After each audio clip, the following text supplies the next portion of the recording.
What else?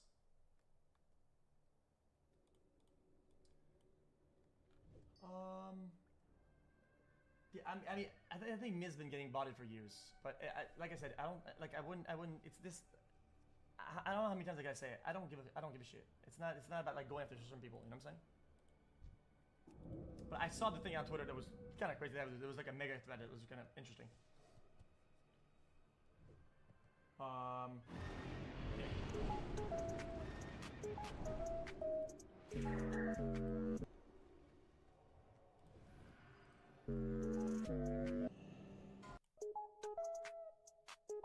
Wait, true! Wait! That is actually true!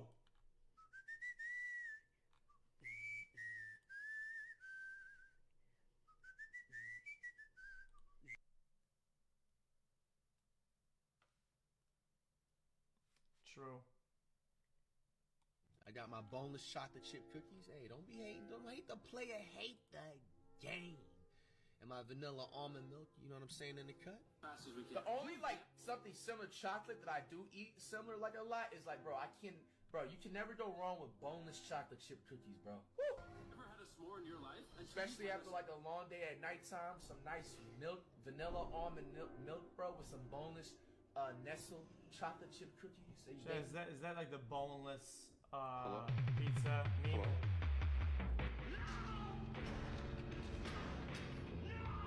Okay, 45 minutes is crazy though. That's not. Hello? Hello? Alright, anyway. Last clip. If he wanted you out of there, he was gonna do it himself on.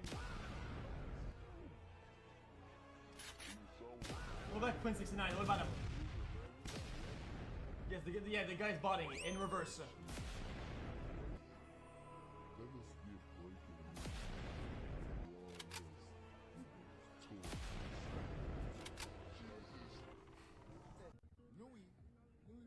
You need to get on the phone, call me, and put me on. I just put you on. You didn't put me on, Louis. You didn't put me on. Wait, chat. Wait, unironically though, that's kind of hard though. Some of this looks kind of goofy, but the glasses though. Chat, the glasses though. Give them some time. You know, we from another zone. This is incredible. I don't mind that. God bless you. Okay, actual last clip. Actual last. Pull out! Pull out!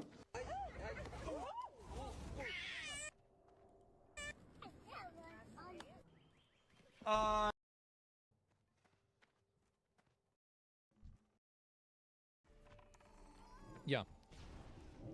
She also streamer games got a sponsor from Red Bull. Yeah, no, I know she's doing fine.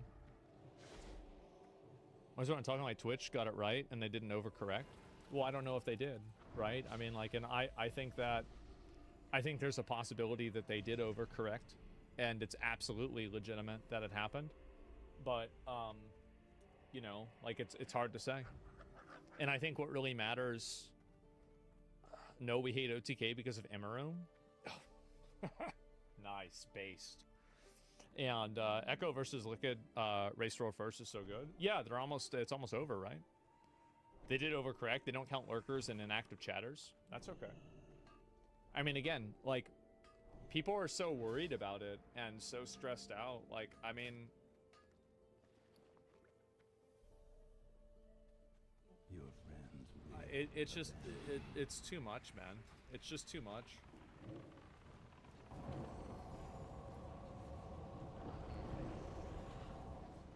Explain how they could overcorrect exactly? Well, I don't know what levers they have. Like, on the back end, I'm not sure what levers they have. But I think that there's a chance that, for example, how does Twitch count a viewer that's not logged in? How does Twitch count a viewer that's watching from a VPN? How does Twitch count a viewer? Are there any of these types of viewers that are not being counted? Are there viewers that are not being able to access for a certain reason? I think there's a lot of different ways that you could see it, and I don't know. They think some viewers feel insecure that their streamer isn't as popular as they thought.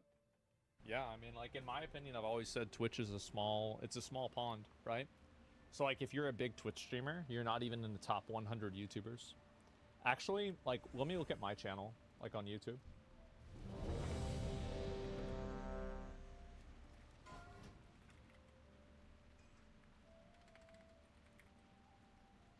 So, my channel, I am not even in the top 1,000 views on YouTube, and I have 128 million views in the last 30 days.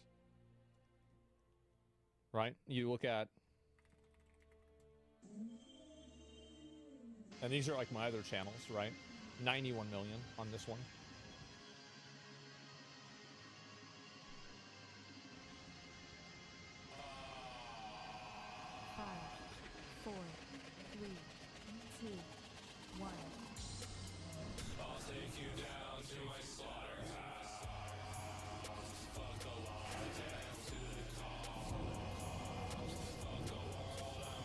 Split soon.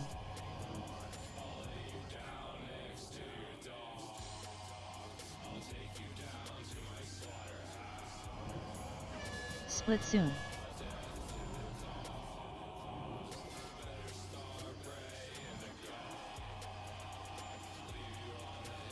Spirits are coming. Ghost. Split soon.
MC.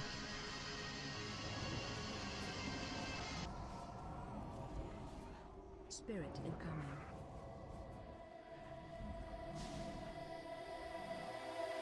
Let me breathe you in and breathe the words in your mouth. Inside your shivering, the silence shouts so loud. I just want to stay around. I know my heart beats. I promise I'll let you down. If I'm somewhere else, it doesn't mean that I don't see that you don't trust yourself. That's why you don't trust me. It makes me crazy MC. when you're crazy.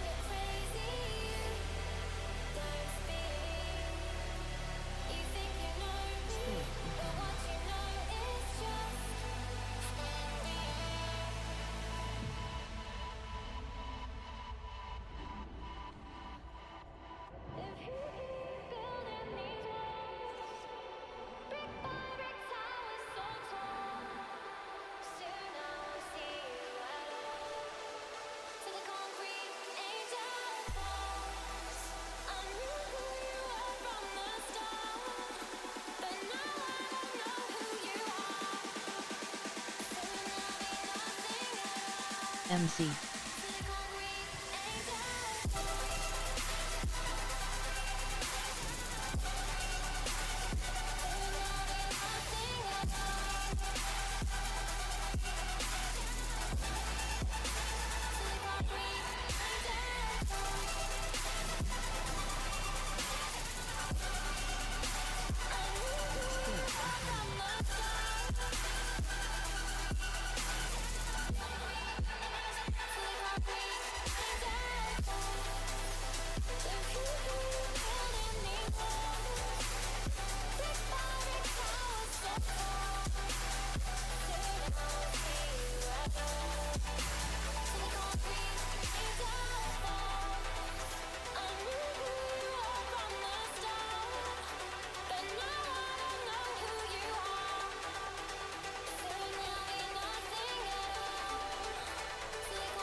Kick heel.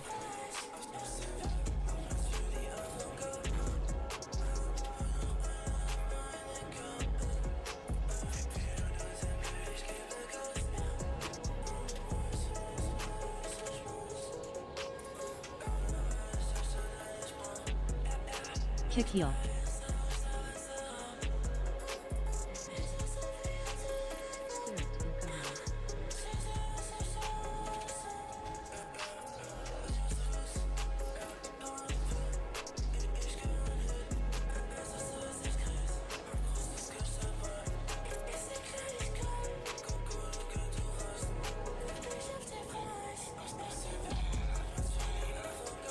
Watch cloud.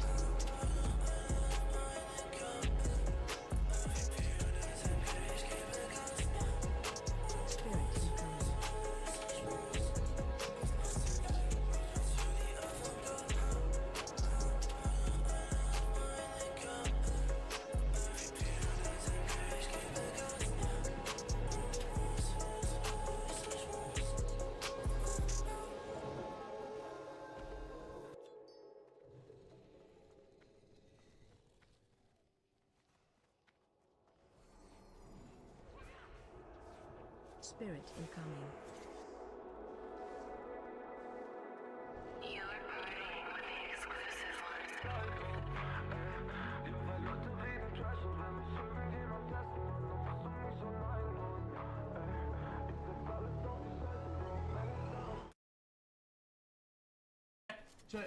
To being the prophet of games.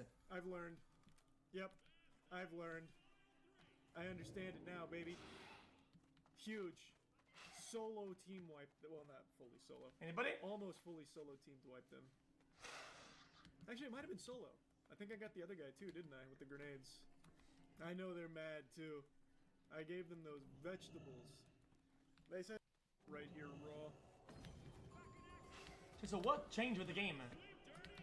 What a slaughter. I'm double digits. He's in 20 kill ballpark. Worse than total and our other letdown. guy still has Actual zero. hit marker simulator. I don't even know how it's possible to have zero right now with the slaughter we've been putting on him. XQC new deadlock update with new heroes being added. Looks very polished now and is a pretty good time if you'd be interested. Smile. Clutch. Okay, hold on. We got a lot of paid comments coming in. Oh no! Deadlock, no. the finals. This is the people says in chat as well. I had that. They're too. saying,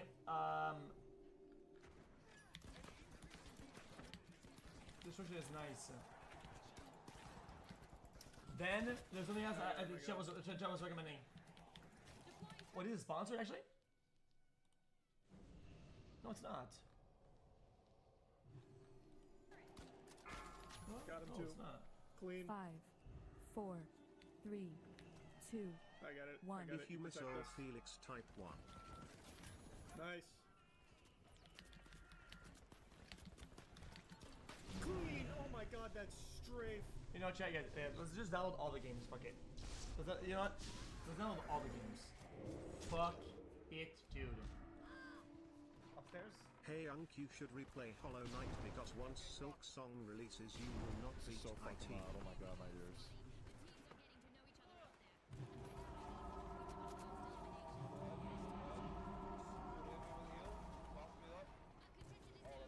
Oh, this is some Team Fortress 2 shit. Okay. Okay.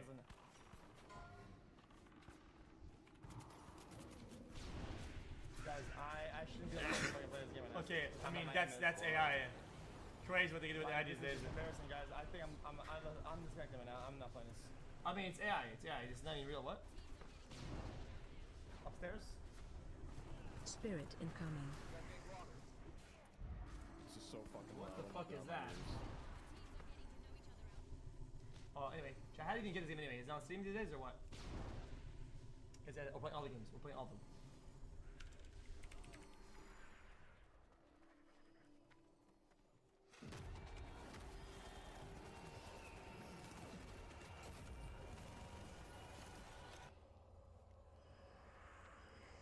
Dude, 60 for this?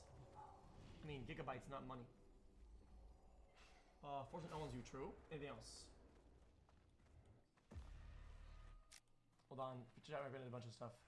I mean, listen, I'm not gonna lie to you. When I see a nice car, I'm gonna examine. Oh my god. Yellow guy spitting out pop.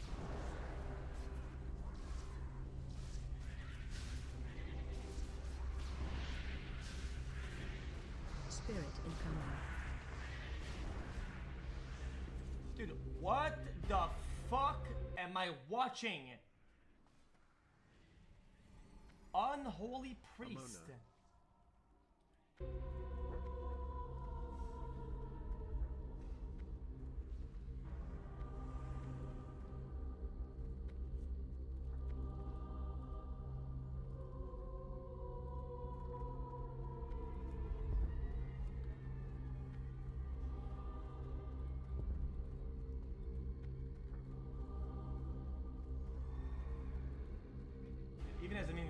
Even as a meme, this looks awful.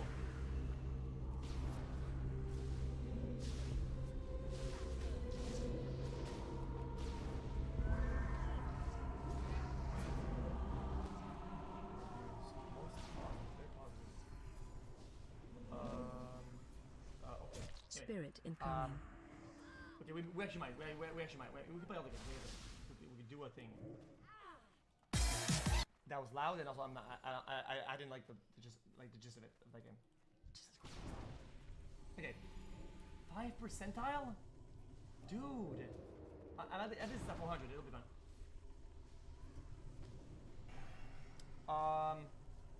Chat, we have to solve for like 10 minutes. Chat, I could do one. Okay. Spirit incoming. On paper, I could just finish the shield wall games at the last stage while this downloads. It'll probably be a bit on time, or we could just fucking stall. I don't know. Okay, then what then? Okay, not everything. Then what then? Dread Flats.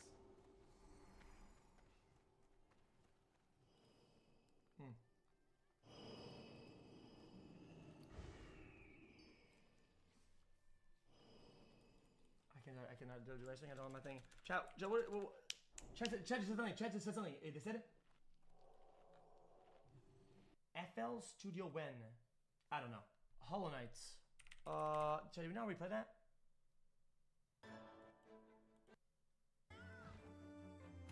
We'll play a little bit of that.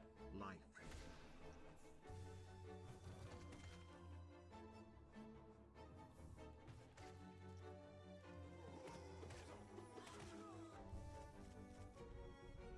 I don't remember this. Story, I might remember. Why people happy? Collab with Moist. Does he want to play some finals? This is the most boomer shit of all time.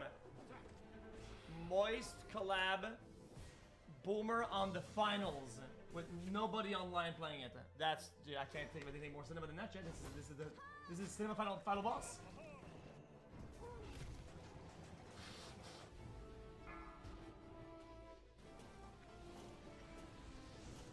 Is he actually online playing? 4, Guys, I'm bored. I'm punching the wall until this is done with me. Okay, and then we'll do whatever you want. I don't get this admin double bullshit there. Give me some good music as well on this. They only pause that only pause. Whirlwind. Go back to it and actually zoom it. THX always being here. Can I get a welcome to the jungle, maybe? Chat, what we need is to lock in. Chat, guys, hold on.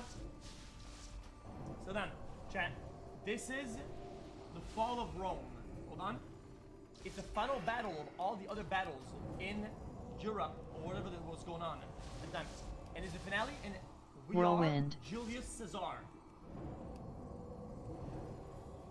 May I beg for an unbanned PLS? I'm sorry I did wrong. I just want to see chat. Sad face.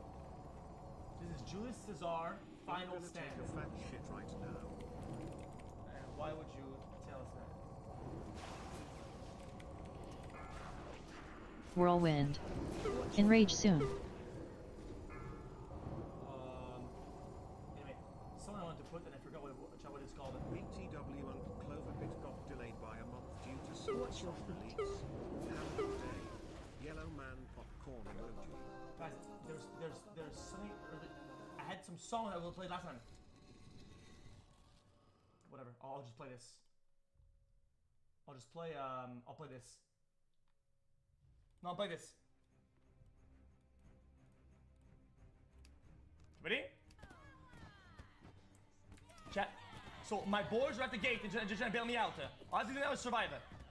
No!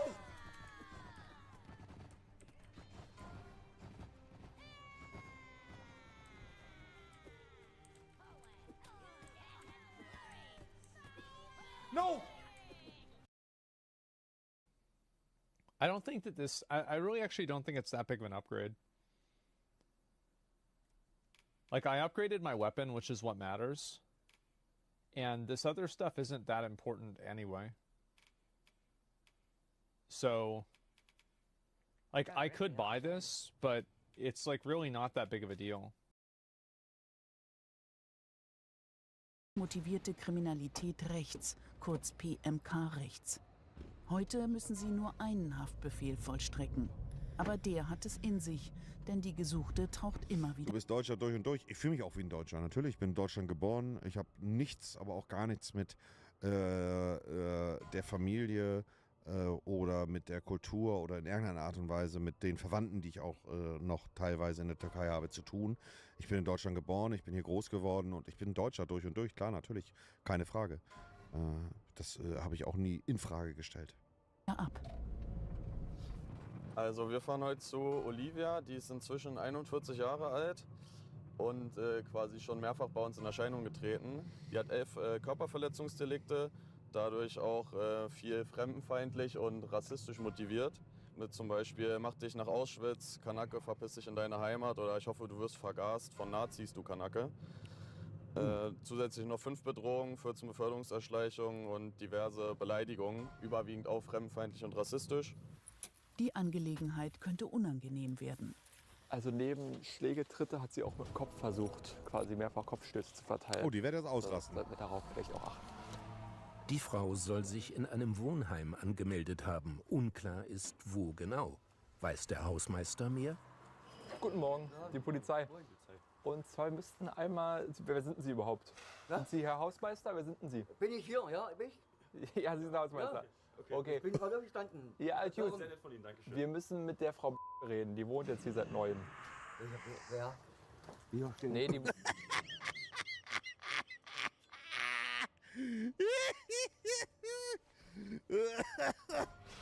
Oh Gott, Digga, geil. Ne, finde ich gut, Digga. Bro, der hat ja gestern wahrscheinlich 3, 4 Bierchen gezischt, war noch gerade ein bisschen am Pennen, Alter. Was ist denn los? Die wohnt jetzt erst seit ein paar Tagen hier. Seit Freitag. Die ist Freitag neu eingezogen. So müsste die ungefähr aussehen. Ja, die ist eingezogen. Ja. Der Hausmeister kennt den Weg. Nach der Strafprozessordnung dürfen Durchsuchungen im Sommerhalbjahr nur zwischen 4 und 21 Uhr erfolgen. Das ist ein dummes Gesetz, Digga. Ja, wir würden schon ganz gerne direkt. Wer hat sich diese Scheiße ausgedacht, Digga? Die ist da? Die ist da. Hier ist der Hausmeister.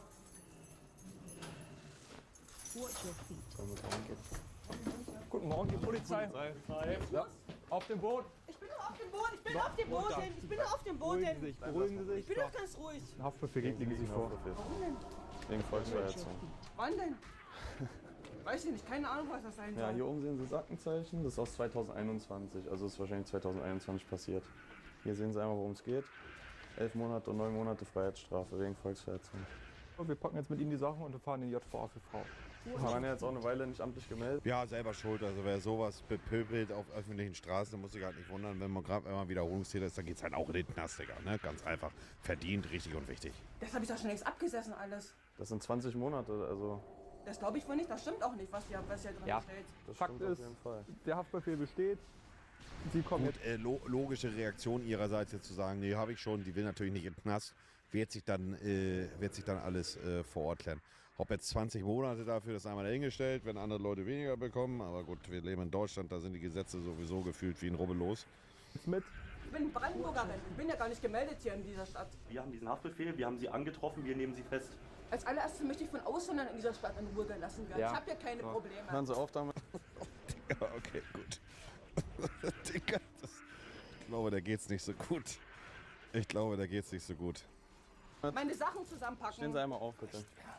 Ich möchte bitte meine Sachen zusammenpacken als allererstes. Gut, dann sagen Sie bitte vielleicht der Kollegin Bescheid, welche Sachen sie Ihnen jetzt erstmal geben soll, damit Sie die anziehen können. Na, alles, was da hier drüben liegt. Was Sie anziehen wollen. Ja, da liegt eine Hose und ein Oberteil. Und unter Ich glaube ehrlicherweise, dass die einen kleinen psychischen Schaden hat. Psychose, psychische Erkrankung im Allgemeinen, gibt ihr trotzdem nicht das Recht, sowas zu sagen. Und dann hoffen wir einfach mal, dass sie sowohl die ärztliche Hilfe bekommt, als auch generell zur Besinnung. Tasche liegt dort. Guck einmal, ob die Taschen leer sind. Gar nicht komisch, dass da Kamera ist. Ja, Oskar, du bist an einer großen Sache auf der Spur, Diggi. Wer sind Sie? Ich bin von Spiegel. Warum sind Sie hier? Weil Sie immer ständig irgendwie Heil Hitler sagen. Ich reite gerade gerne die Augen zum Heil Hitler. Wo rede ich sowas? So. Jetzt erstmal die richtigen Straftäter hier in dieser Stadt und Räuberbanden offen. Die Leute hier bestehlen. Bestehlen und berauben. Von Räuberbanden. Worms Die gehen soon. mal auf den Sack. Die organisierte Kriminalität in dieser Stadt. Die Frau ist offenbar psychisch auffällig. Ja, das ist mir jetzt nicht entgangen. Die Treppen runterfliegen, nicht wir, ja? Also. Gehen Sie den Ausländern hier auf den Geist. Packen Sie die Ausländer hier so um. Diese ganzen Zigeunerbanden und Räuberbanden. Hören Sie auf, jetzt hier rumzumeckern. Mhm. Die kriminelle Stück Scheiße mit ihrer hässlichen Brille. Drin. So, passen Sie auf, was Sie sagen, ja? Ich weiß, was ich sage als Model. Digga, die haut ja Dinger raus. Also wirklich. Ist ja herrlich. Ich weiß, was ich sage. Kinder, kleiner Kinder. Ja.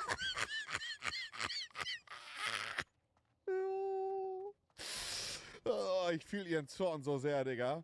Am Anfang hat sie noch wirklich versucht, so ruhig zu reden, aber jetzt weiß sie, jetzt geht's in den Knast, jetzt scheißt sie auf alles und beleidigt von A bis Z, Digga. Weil ihr jetzt alles scheißegal ist, Digga. Ist wieder ein neues Ermittlungsverfahren. Ja? So. Kleiner Kinder. Haben Sie verstanden? Sie sind jetzt Tatverdächtige einer Beleidigung. Haben Sie es verstanden? Ja. Geboren, ja. Lassen Sie mich mal Sie belehren. Mein Vater wird das ja schon klären. Ja, die hat einfach einen Baller, Digga. Die gehört nicht ins Gefängnis, die gehört in die geschlossene. Die nächste Anzeige. Ganz klar. Denn rein rechtlich ist sie für ihre Handlungen voll verantwortlich. Alle angeschnallt hinten, ja, ne? Allein dieses Jahr vollstreckte das LKA 31 Haftbefehle mit rechter Gesinnung. Das Cottbusser Tor in Kreuzberg. Polizeialltag kurz nach Mittag. Ein Mann in braunem T-Shirt muss zum Verhör. Drogenhandel, Körperverletzung. Das Übliche. Ja, einer im Monat ist jetzt, also ich glaube, die Zahl wurde so als krass dargestellt. Wenn wir jetzt im Umkehrschluss mal andere Straftaten mit Haftbefehl monatlich gegenrechnen, also jede Straftat ist eine zu viel, aber... Später werden wir ihn wiedersehen. In der sogenannten Kotti-Wache ist jetzt Schichtwechsel. 25 Polizistinnen und Polizisten schieben hier rund um die Uhr Dienst. Respekt und ganz viel Liebe an die. Carsten Bonack ist der Abschnittschef. Er erkundigt sich nach einem Dauergast auf der Wache. Ich fasse es ja nicht. Okay, alles klar. Plus GFKV, ja? Alles klar, okay. Der Kotti ist vor allem eins: Endstation für die Berliner Drogenszene. Habe ich einem im Monat An gesagt? einem der Sorry. U-Bahn- Ungefähr bei 31 Dingern, sagen wir mal im Durchschnitt 3 im Monat. Habe ich einen gesagt? Na, ich wollte hier mal die Bilanz ein bisschen runterbrechen, Kapi. Ausgänge wird konsumiert, an allen anderen gedealt. Einer Zivilstreife sind 2 Männer aufgefallen, die sie an uniformierte Kollegen weitermelden. Wie gut, dass Beamte auch Arabisch sprechen. Marihuana in geringer Menge, mehr nicht. Ja, Nun nichts muss nur Schlimmes. noch geklärt werden, wer der Mann überhaupt ist. Der Herr hat keinen Ausweis dabei. Er ist gestern entlassen worden aus dem Gefängnis. Er hat Entlassungspapiere nur dabei. Wir nehmen den einmal mit, machen Pass-ID und dann kann er auch weiterziehen. Einmal Fingerabdrücke machen. Auch der zweite Mann. Gut, ist ja ein bisschen Gras in der Tasche, gestern aus dem Gefängnis. Ist jetzt ja keine Straftat, Marihuana in der Tasche zu haben, ne? Kommt gerade frisch aus dem Gefängnis. Messer? Messer? Nein. Er wurde gestern entlassen, der führt keine Personaldokumente mit sich und kann hier natürlich überprüft werden. Das ist ein kriminalitätsbelasteter Ort. Wenn wir jemanden kontrollieren, dann hat das natürlich auch ein Problem. Nach der erkennungsdienstlichen Behandlung dürfen sie gehen. Unterirdisch geht's weiter. Zivilpolizisten haben vorher die Lage gecheckt und melden relevante Personen. Wo ist dein Passwort? I lost it in Away. Yeah. What is your profession? What is your Profession, I'm a student.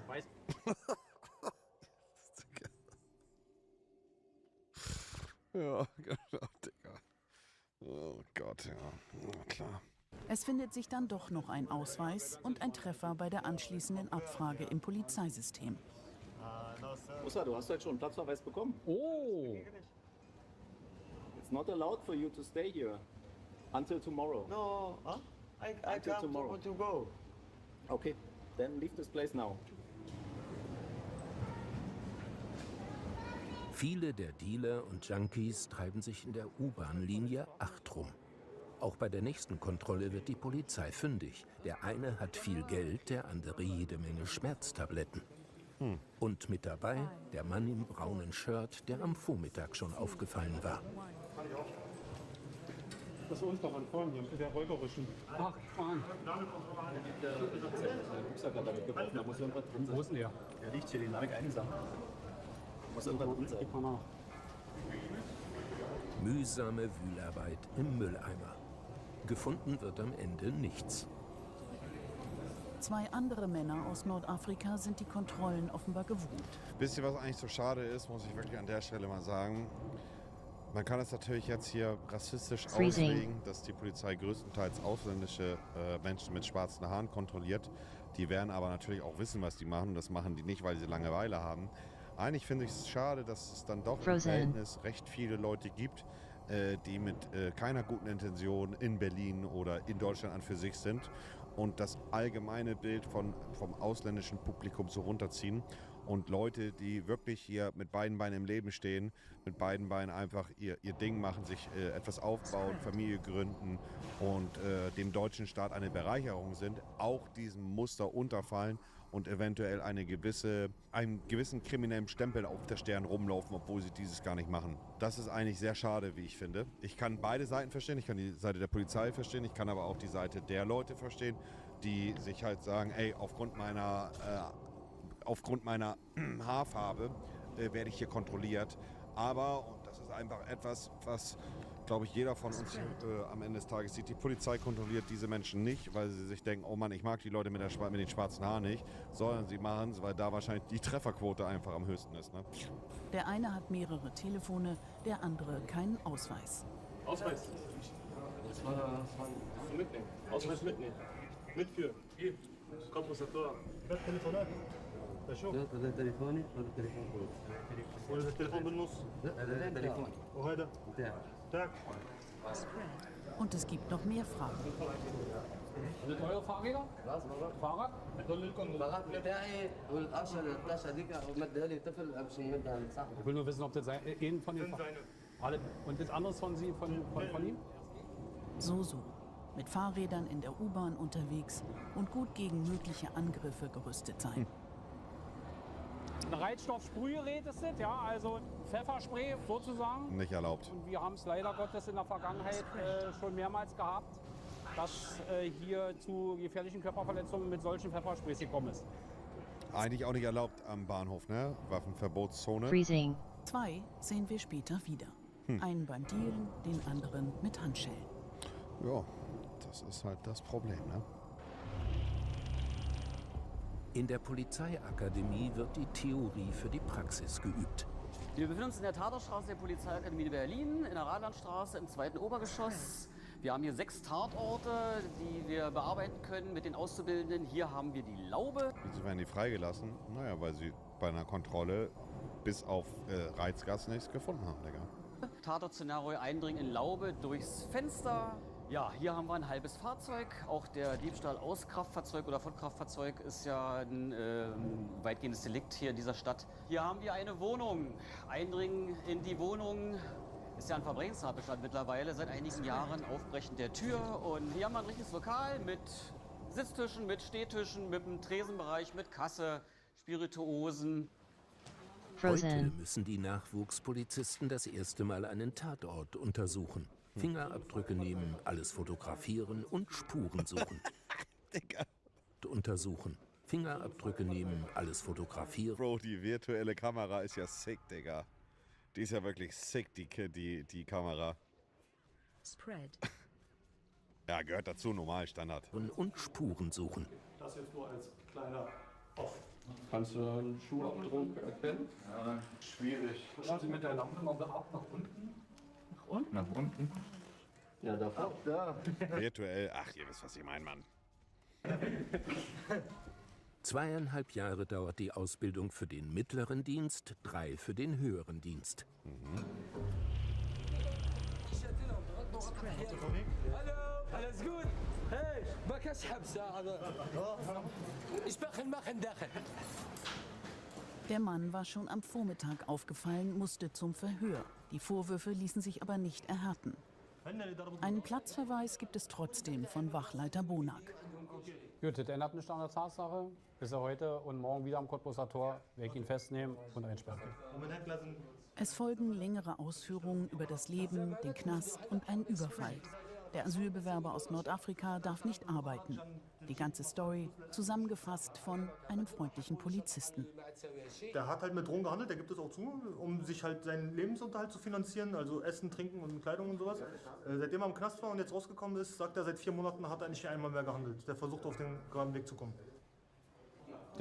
Und das ist, Chat, das wollt ihr vielleicht nicht hören, aber das ist auch einfach so ein großes Problem in unserer deutschen Politik, dass diese riesigen Mengen an Flüchtlingen und ja, Asylbewerbern nach Deutschland reingelassen worden ist und da überhaupt gar keine Ressourcen für vorhanden sind und dass diese Menschen zum Teil, und das ist wirklich, also es ist wirklich ein großes Problem, das werdet ihr vielleicht nicht verstehen im ersten Moment, aber es ist wirklich ein riesiges Problem. Gehen wir einfach mal davon aus, dass der Kollege hier wirklich mit einer guten Intention hierher gekommen ist, aber er darf vom Vaterstaat aus nicht arbeiten. Er darf nicht arbeiten. Das ist eins von vielen Problemen, aber ein grundlegendes Problem. Er darf hier nicht arbeiten, weil er nur einen geduldeten Aufenthaltsvertrag hat oder was weiß ich, wie das alles heißt. Und er darf hier nicht arbeiten. Und das Geld, was er verdient, ist ja zu viel zum Sterben und zu wenig zum Leben. Und ich heiße das nicht gut, aber ich habe schon mal gesagt, man kann es in einer gewissen Art und Weise verstehen, wenn die Leute über Monate oder zum Teil Jahre am Hungertod nagen, weil sie arbeiten wollen, aber es nicht dürfen und dann in kriminelle Machenschaften abrutschen. Und deswegen muss er kriminell werden? Nein, muss er natürlich nicht, Digga. Aber ich glaube, dass ganz viele Leute mit Migrationshintergrund gerne arbeiten wollen würden, es aber nicht dürfen und dann irgendwann den falschen Weg einschlagen. Ich sage nicht, dass das in Ordnung ist. Ich sage nur, dass es auch nicht sein kann, dass man einen Haufen Menschen hier reinlässt und nicht hinterherkommt. Ich kenne Leute aus meinem Umfeld, die seit 5, 6, 7, 8, 9, 10 Jahren keine Arbeitsgenehmigung bekommen. Weil, wie war das nochmal? Weil sie immer nur eine geduldete Aufenthaltsfrist bekommen. Ist das so gewesen?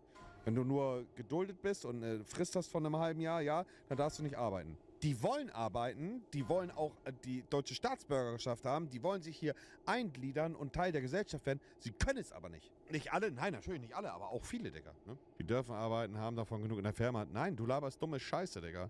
Leute mit einer befristeten Aufenthaltsgenehmigung dürfen nicht arbeiten. Günther, mal eine ganz kurze Frage. Wenn ich einen befristeten Aufenthalt in Deutschland habe, darf ich dann, sagen wir, trotzdem eine Festeinstellung antreten und arbeiten? Ja, grundsätzlich ist das möglich. Also wenn du einen befristeten Aufenthaltstitel hast, dann kommt es ein bisschen darauf an, was genau für eine Art von Aufenthaltserlaubnis du hast. Oft steht da drin, ob du arbeiten darfst oder ob du eine bestimmte Genehmigung brauchst. Okay, aber was steht denn in der Regel drin? Weil so als Beispiel jetzt, Kontext, ich kenne einige Leute, die schon seit einiger Zeit in Deutschland sind und immer nur eine befristete Aufenthaltsgenehmigung haben, gerne arbeiten wollen würden, aber nicht arbeiten dürfen. Ja, ich verstehe, was du meinst. In der Regel ist es so, dass in dem Aufenthaltstitel ein Vermerk steht, ob eine Erwerbstätigkeit erlaubt ist oder nicht. Das heißt, da steht dann sowas wie Erwerbstätigkeit gestattet oder vielleicht nur mit Genehmigung der Ausländerbehörde gestattet. Und wenn da eben drin steht, dass du nicht arbeiten darfst oder dass du eine gesonderte Erlaubnis brauchst, dann musst du das vorher klären.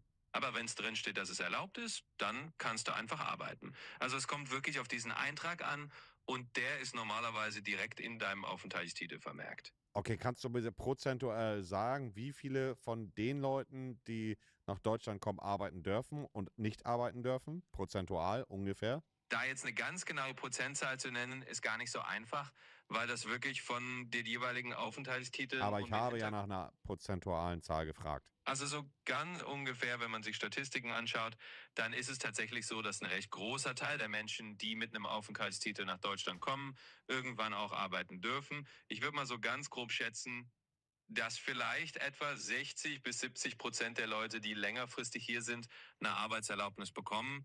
Aber es geht, nein, irgendwann und, also das sind zu schwammige Aussagen. Ich versuche es mal ein bisschen klarer zu machen. Es ist tatsächlich schwer, eine ganz feste Prozentzahl zu nennen, weil es von so vielen Faktoren abhängt.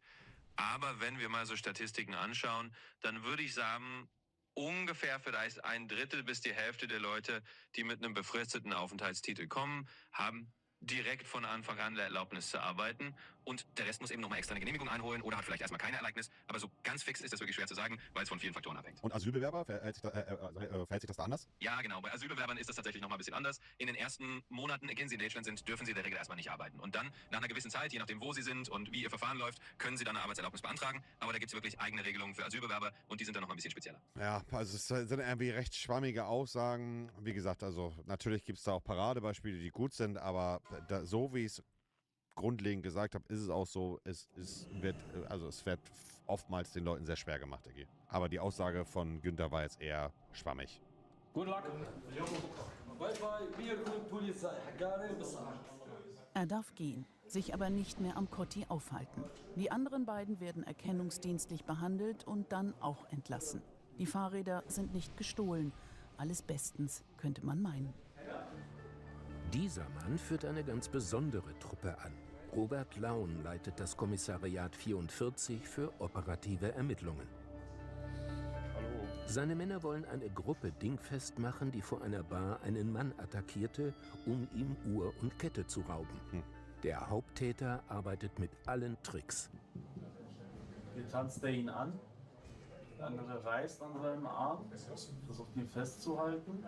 Höchstwahrscheinlich haben sie erst versucht, ihn anzutanzen und ihm dann die Uhr abzunehmen. Und als er sich angefangen hat zu wehren, artet das hier in einen Raub aus.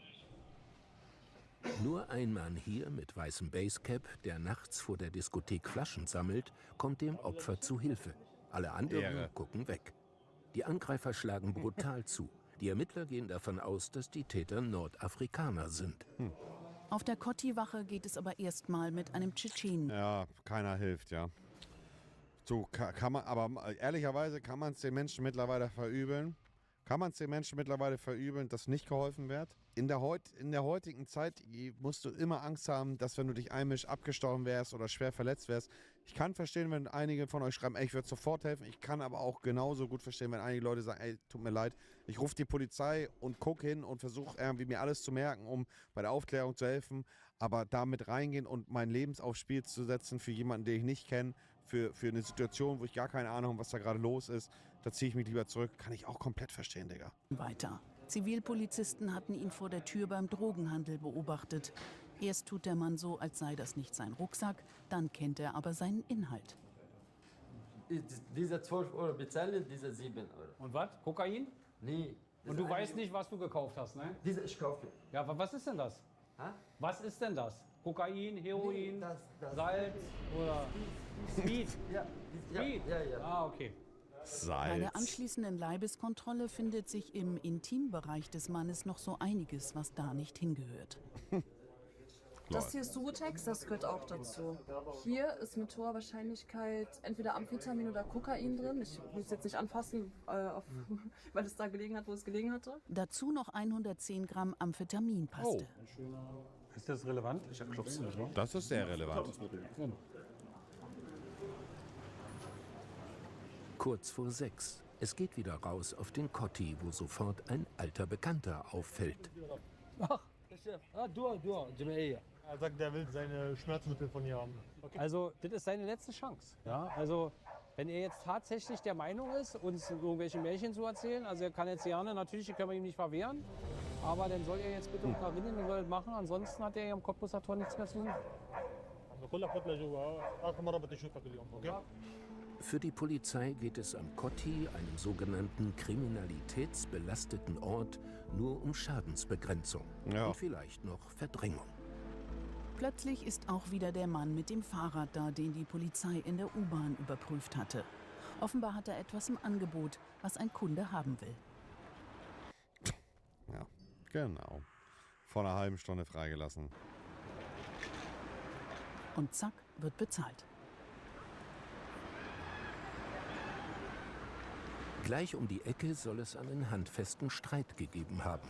Mit dabei der Mann, der noch vor einer Stunde schwor, seit dem Knast nicht mehr zu dealen. Was auf dem Boden liegt, ist nicht deins? Achso, ja, und das Kokain hast du verloren? Nicht Kokain. Nein? Okay. Das hier ist kein Lyrica. Lyrica ist ein rezeptpflichtiges Medikament. Das sieht nicht aus wie Lyrica. Nicht mehr. Nein? Nicht mehr. Alles gut. Das ist pas moi. Wie viel hast du dafür bezahlt? Ist okay. Alles gut. Pass auf, ich guck mal kurz. Die Anwohner sind hier so einiges gewöhnt. Man muss nur rausgucken. Ist doch gut was los, ne? Ja, jeden Tag. Digga. Komplett Standard. Echt? Ja, na klar. Jeden Tag. Ich meine, hier alles so Drogenhandel, was passiert hier alles? Ja, täglich Gang und Freezing. Gäbe hier. Das ist völlig normal. Also, ich wohne jetzt seit 20 Jahren hier, da hat man sich einfach schon mittlerweile dran gewöhnt. Und wahrscheinlich kennen Sie auch viele von den Leuten, oder? Ja, ihn zum Beispiel kenne ich auch. Ja. Frozen. Ja. Zwar jetzt nicht unbedingt namentlich, aber vom Sehen her kennt man sich natürlich. Es sind ja immer die gleichen Konsorten, die hier umlaufen. Ja. Wieder geht's zum Abschnitt. Klärung eines Sachverhaltes. Bonak reicht es jetzt endgültig. Das ist auch so ermüdend als Polizist, ne? Ja. Weil er kriegt jetzt einen Unterbindungsgewahrsam und er wird bis morgen früh um 7 Uhr hier jetzt erstmal bei uns verweilen. Okay. Ja, weil das geht hier so nicht. Er versteht das offensichtlich nicht. Und dann müssen wir das halt auf diese Art und Weise machen. Er hat jetzt das 3. Mal in den Platzverweis verstoßen. Jetzt ist der noch mal Schluss.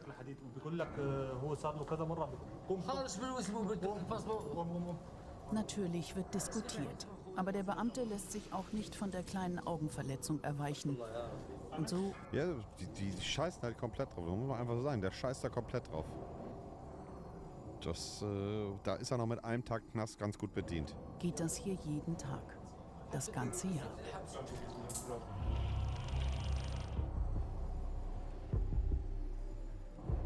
Zuständig für diverse Brennpunkte sind die Männer und Frauen von K44.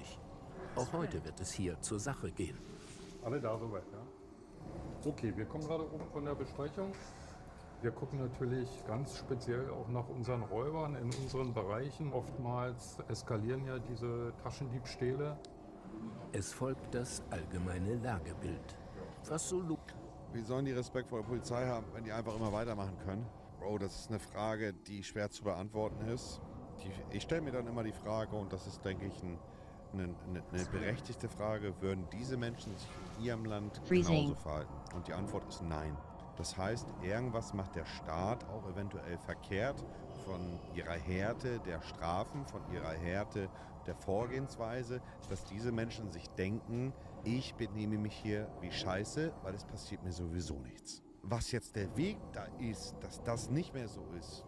Ich bin nicht in der Politik, ich bin nicht der Polizeipräsident, aber ich glaube schon, also ich könnte jetzt sagen, härtere Strafen würden das ändern, dann könnte man aber als Paradebeispiel wieder Amerika nehmen, wo du für irgendwie 3-mal Klauen und einmal Drogen 10 Jahre ins Gefängnis kommst. Das hält die Leute davon auch nicht ab, schwer kriminell zu werden.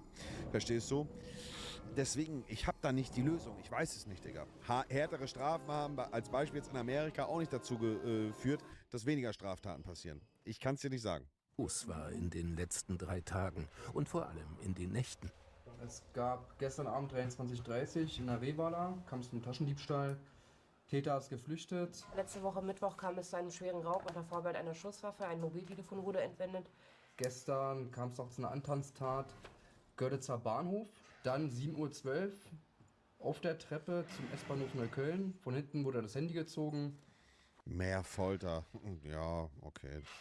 Ich folter dich erstmal und steck dich für eine Woche auf die stille Treppe, Digga. Keine genaue Täterbeschreibung. Und dann wollte uns der Fadi noch was zeigen. Also gestern in der S-Bahn kommt es zu einem kleinen Zwischenfall. Es ist eine Gruppe Moldauer.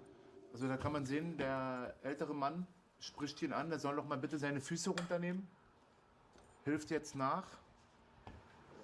Und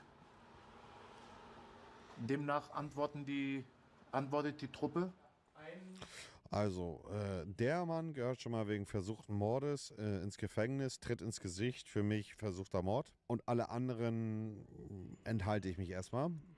Es ist aber, es ist einfach eine absolute Dreistigkeit und Respekt. Also ich kann es gar nicht in Worte fassen, wie sehr es mir schmerzt zu sehen, dass junge Leute keinen Respekt vom Alter haben. Ein alter Mann, der einfach von 4, 5 Leuten geschlagen wird. Wie gesagt, der für mich außer Frage, wir können, auch wenn es hart ist zu gucken, so. Hilft jetzt nach. Hier wird geschlagen, okay. Und demnach antworten das hier ist versuchter Mord für mich. Versuchter Totschlag. Tritt ins Gesicht, der gehört für mich mindestens 10 Jahre ins Gefängnis. Tritt ins Gesicht, tschüss. Weg. Dreck. Schmutz. Antwortet die Truppe. Das Opfer verliert mehrere Zähne. Guckt euch das an. Ich darf nicht das aussprechen, was ich denke. Tut mir leid. Später wird ermittelt, dass der Haupttäter minderjährig ist.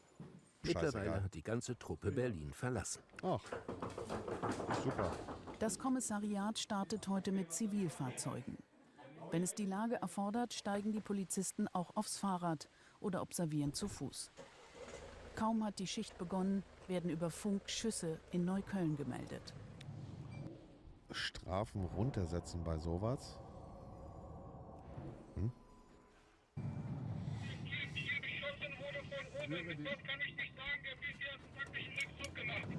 Die werden beschossen. Genau, das ist so, dass ein Funkwagen beschossen wurde. Die Streifenbesatzung hat sich taktisch zurückgezogen. Dann die Entwarnung. Der Funkwagen wurde nicht beschossen, Sebi hat 5 sondern mit Euro einem gespendet mit der Nachricht. Die gehören so bestraft wie in den Arabischen Emiraten. Wäre eine Option. Steindruck. Aber nicht umzusetzen in Deutschland. Rein statistisch gibt es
Jeden Tag 20 Angriffe auf Polizei und Feuerwehr in Berlin.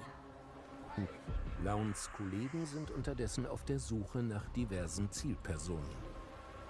Na, wir haben mehrere verdächtige Personen am Club der Visionäre. 2, von denen wir denken, dass sie so ein bisschen sich die Leute angucken, wie man es normalerweise nicht macht.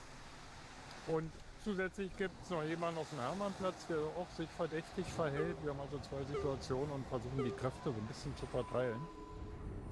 Oft sind die Verdächtigen bereits Polizei bekannt, so auch hier. Der Klassiker, würde ich sagen. Ne? Immer wieder die gleichen, die hier die Taten begehen, die viele Taten begehen. Und es dauert relativ lange, bis sie denn mal länger in Haft verschwinden. Die zweite Streife mit Fadi soll sich um einen jungen Mann kümmern, der ständig Stress macht. Einsatzort ein Party-Hotspot. Dann machst du hier Probleme? Nein. Es haben jetzt schon ein paar Leute gemeckert.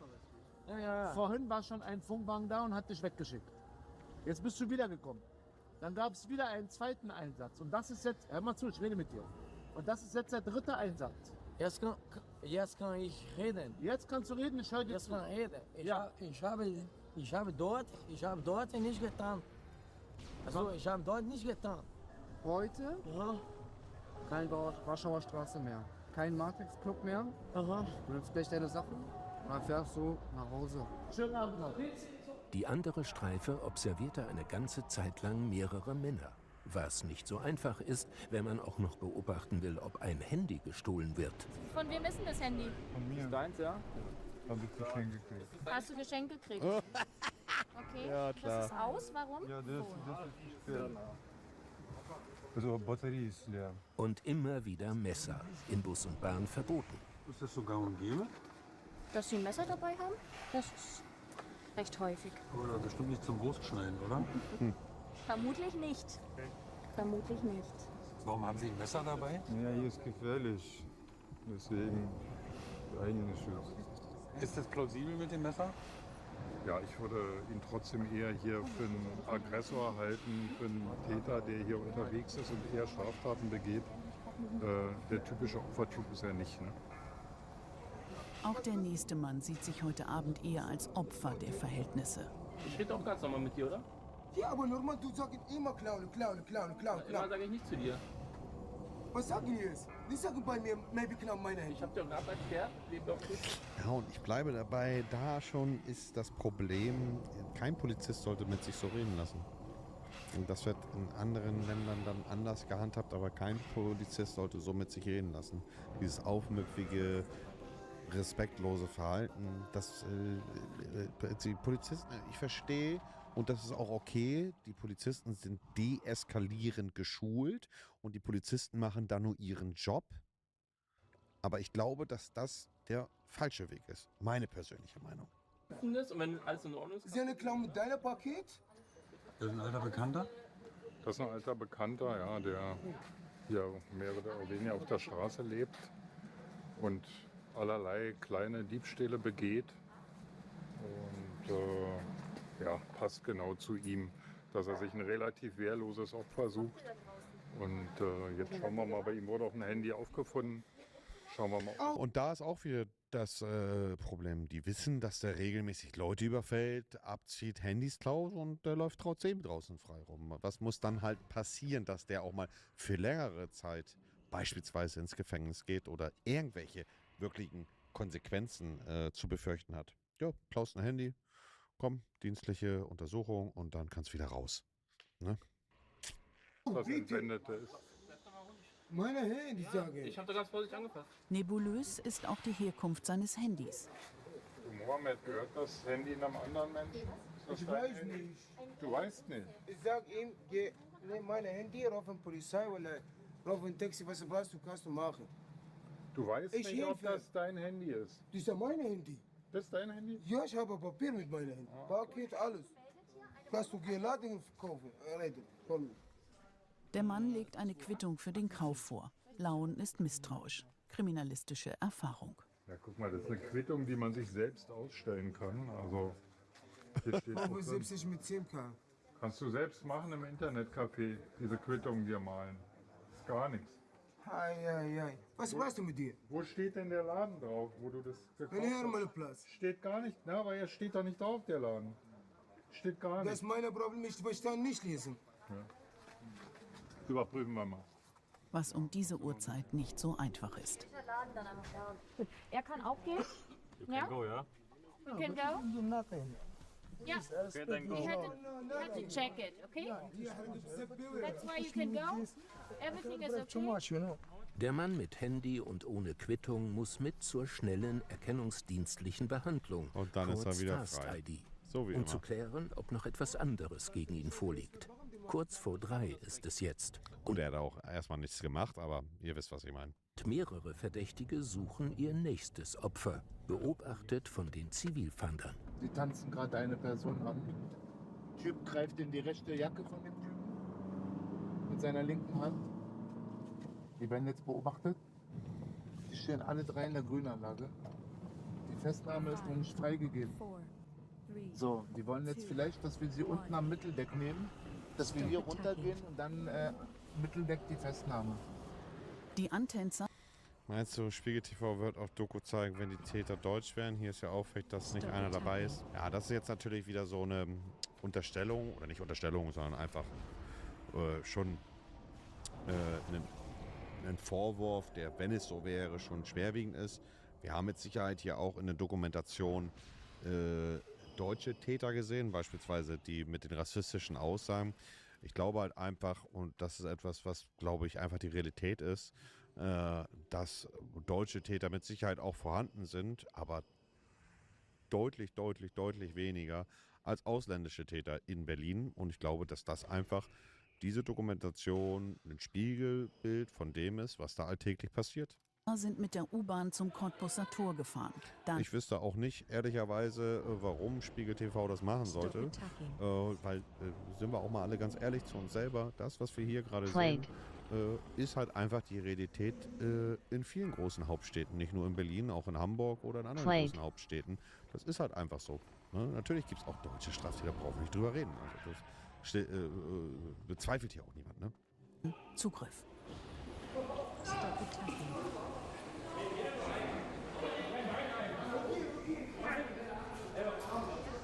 Gerade in den Sommermonaten, wenn viele Touristen in der Hauptstadt sind, boomt das Geschäft der Antänzer.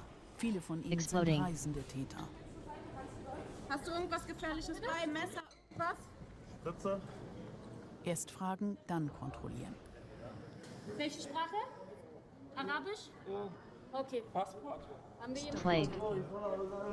Ja, Fadi spricht Arabisch und wird auch gleich übersetzen. Plague. Plague.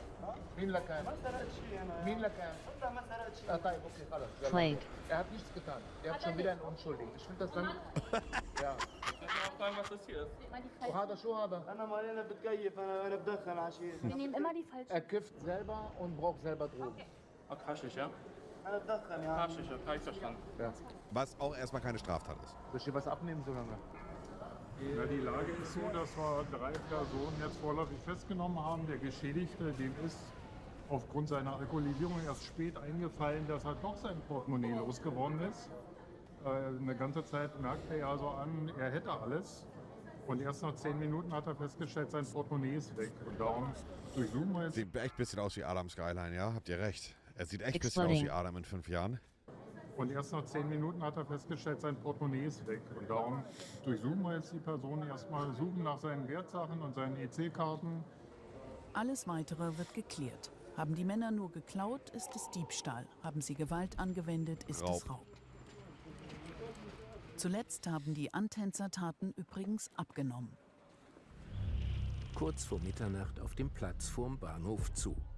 Autoposerkontrolle. Ab 22 Uhr darf man hier nicht mehr vorfahren. Letztes Wochenende war die Hölle los, heute eher nicht, wohl auch wegen der Polizeipräsenz. Kurze Pause für Ingo Kluth und Buschi vom Streifendienst K. Dann werden über Funk Schüsse auf dem Kudamm gemeldet. Es wurde eine männliche Person in die Oberschenkel geschossen mit Pistole. Person lag Streifendienst. Derzeit wird oft geschossen in Berlin. Krass. Schwarz gekleidet, kurze Haare mit Seiten auf Null und trägt ein T-Shirt. Mehr Infos habe ich noch nicht für alle ohne Quittung. Ein Video der Tat wird rumgeschickt. Die Qualität lausig. Ja, der rechts, der schießt? Ja, ist ja der fällt eigentlich, würde ich sagen. Bruder, soll mal rechts oder links? Ich hätte gesagt Richtung Kant, viele Leute und... Was war mit den Seiten? Was habt ihr... Ach so.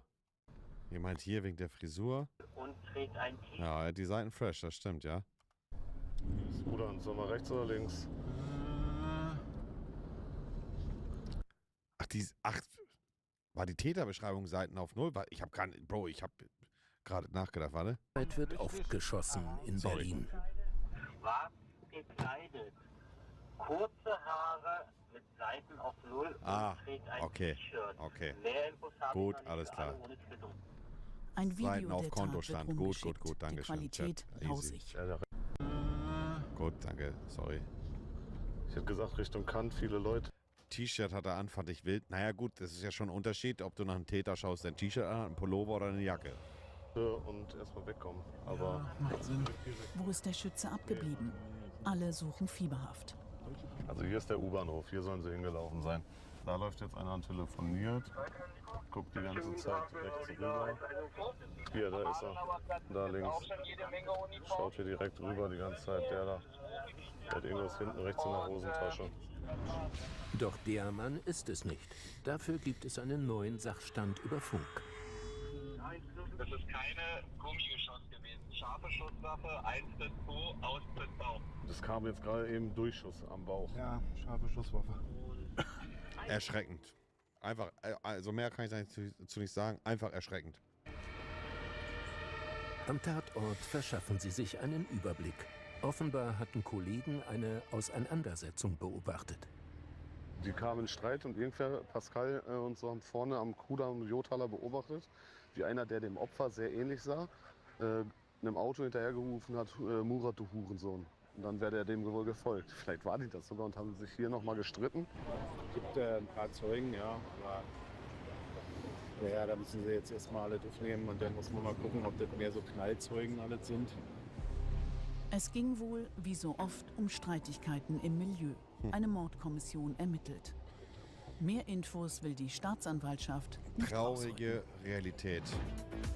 Und eine extrem geile und mit einer der besten Dokumentationen von Spiegel TV, die ich bis jetzt gesehen habe. Das war pure Unterhaltung. Wie lange habe ich darauf reagiert, auf die 49? Committing a crime. Going to war is not a crime in the United States when you're president of the United States. Congress passed a law that said it is illegal for the president to declare war on Venezuela, and then he did declare war on Venezuela. That law would be unconstitutional. The law would be unconstitutional, but not because it's criminalizing the president's behavior, but because it's in conflict with the Constitution. And they would need an amendment to get rid of the president's power to declare war. Power to criminalize that behavior. They don't have the power.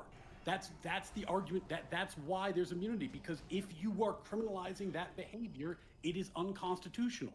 So nobody's trying to criminalize the behaviors of the president, though. Nobody's saying that you can criminalize his ability to pardon. That's never been part of the conversation.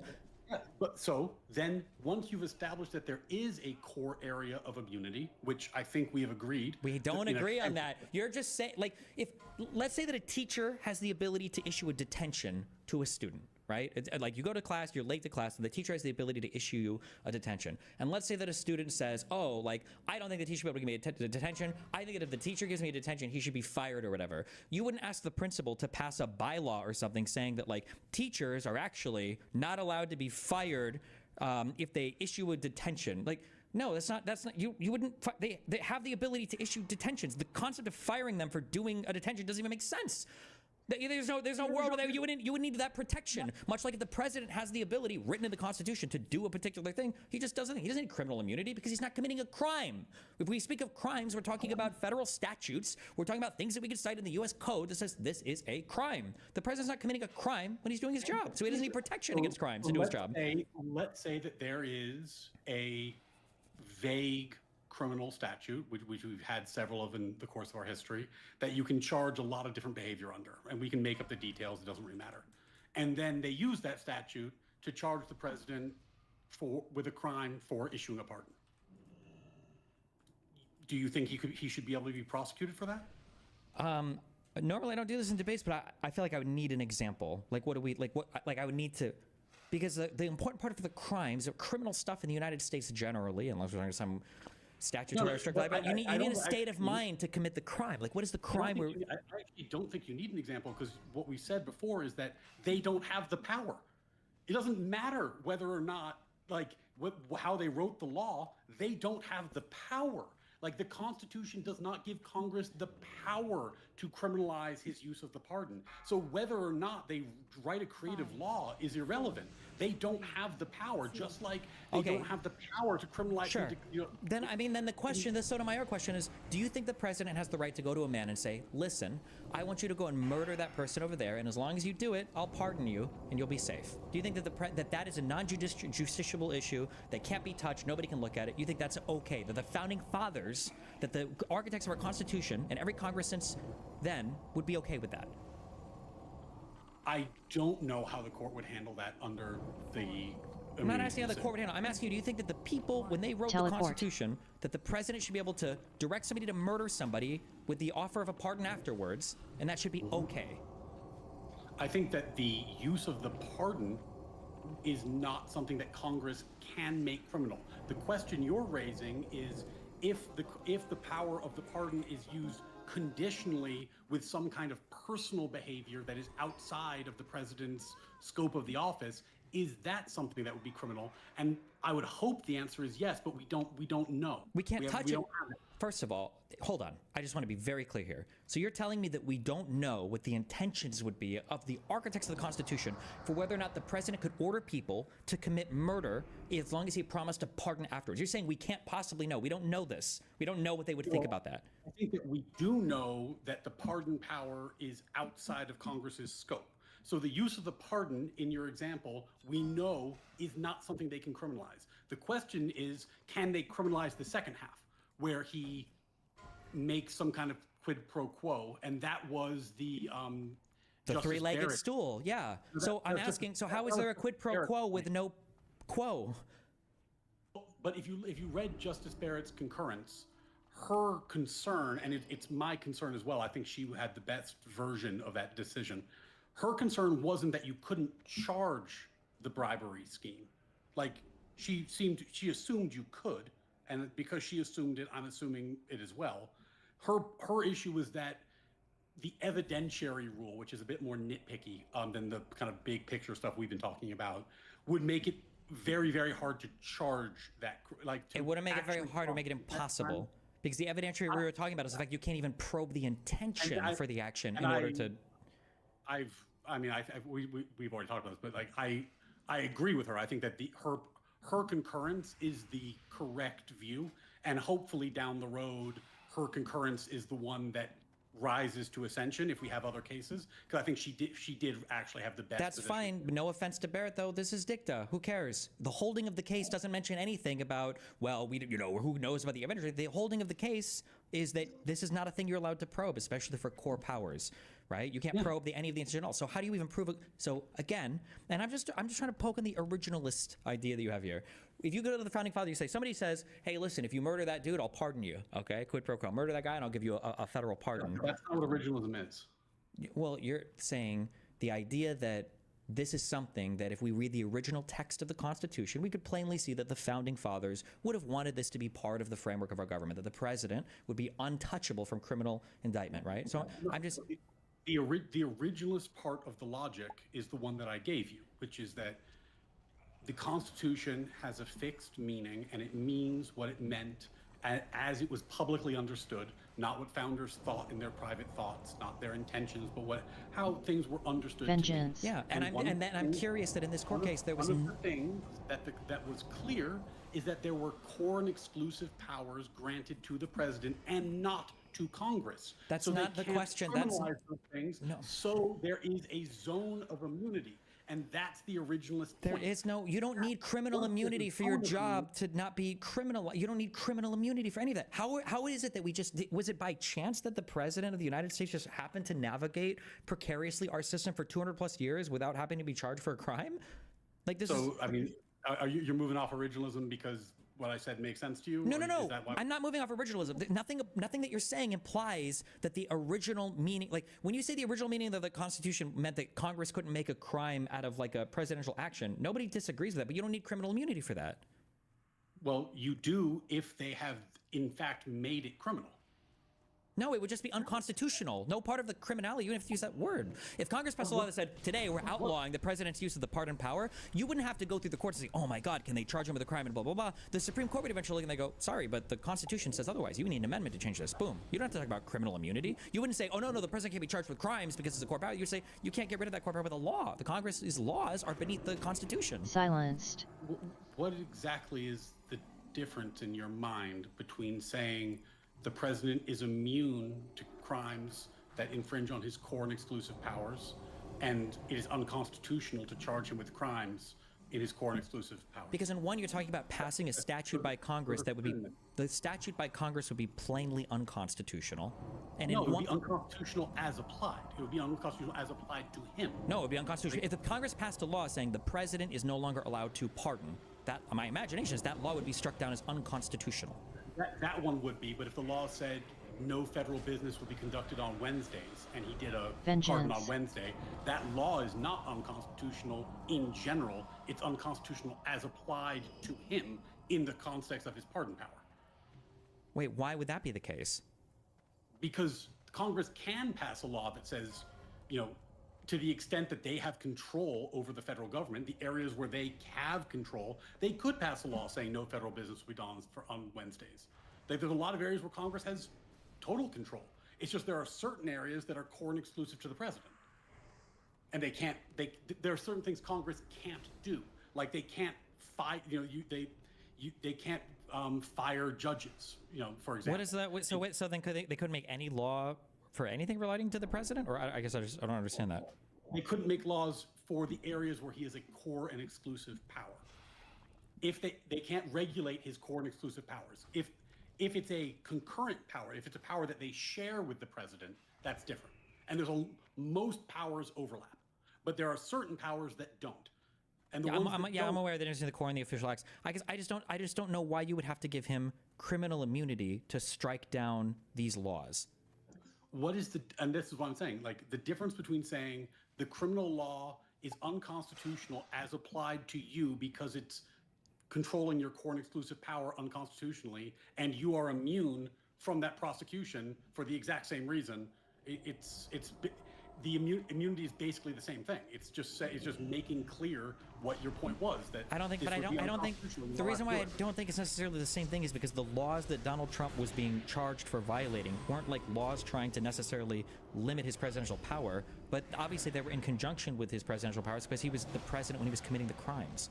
Well, they implicated his core and exclusive powers as applied. That's what I was saying about an as applied challenge. Like they're not unconstitutional in general. There's a lot of laws that are constitutional in general, but are unconstitutional in specific circumstances. Why did Ford pardon Nixon? Because he was a wise man. But Nixon could have never been charged with any crimes. Is that the assumption that we...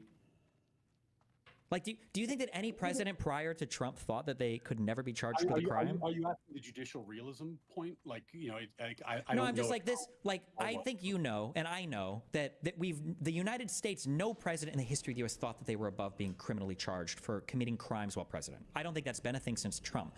And now there are people, centrists or center-left voters, I guess, like yourself, whatever that means, who are defending this concept that actually the president can be immune from being convicted of a lot of crimes. And that's never, ever been the understanding in the United States of America. And I don't think anybody, the founding fathers, no original script, nothing. Yeah. The question was never squarely asked. And this is the thing about some of these, like, sui generis, first time, big ticket constitutional questions. It's like, once you ask the question, you have to live with the answer. Well, I think the question was squarely asked. I would argue Nixon squarely dealt with this, because there was a whole investigation and a criminal investigation that implicated him. Why would they even waste their time if nobody was thinking of presumptive immunity or challenging it on those grounds? It never got to the court. Like, he was pardoned. It never got that.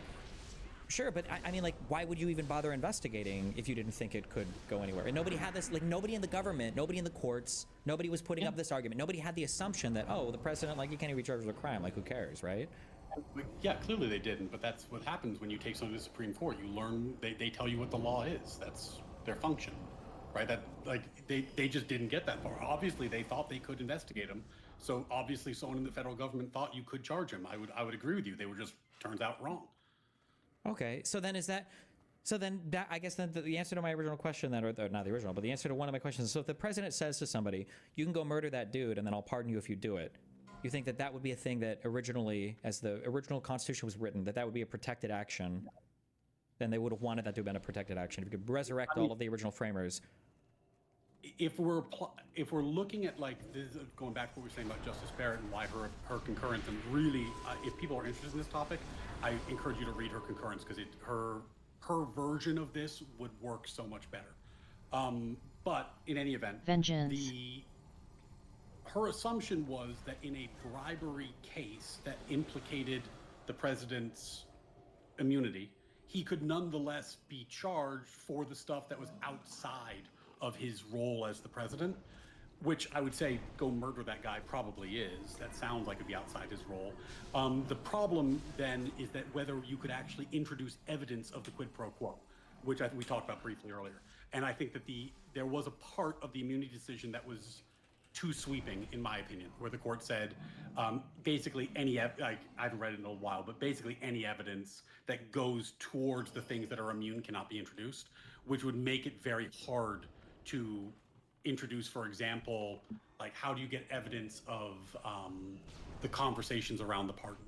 Like, to what extent is that all excluded now? That would be quite challenging. Not impossible, but quite challenging to work with. So in that respect, I think we agree.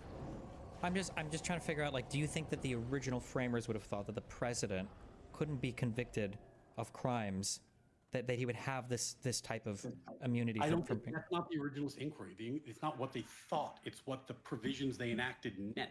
They enacted the provisions that gave him these core and exclusive powers. No. When we say what they thought, when you talk about originalist, you're talking about what did they think when they implemented these? What was the original understanding of these things at the time?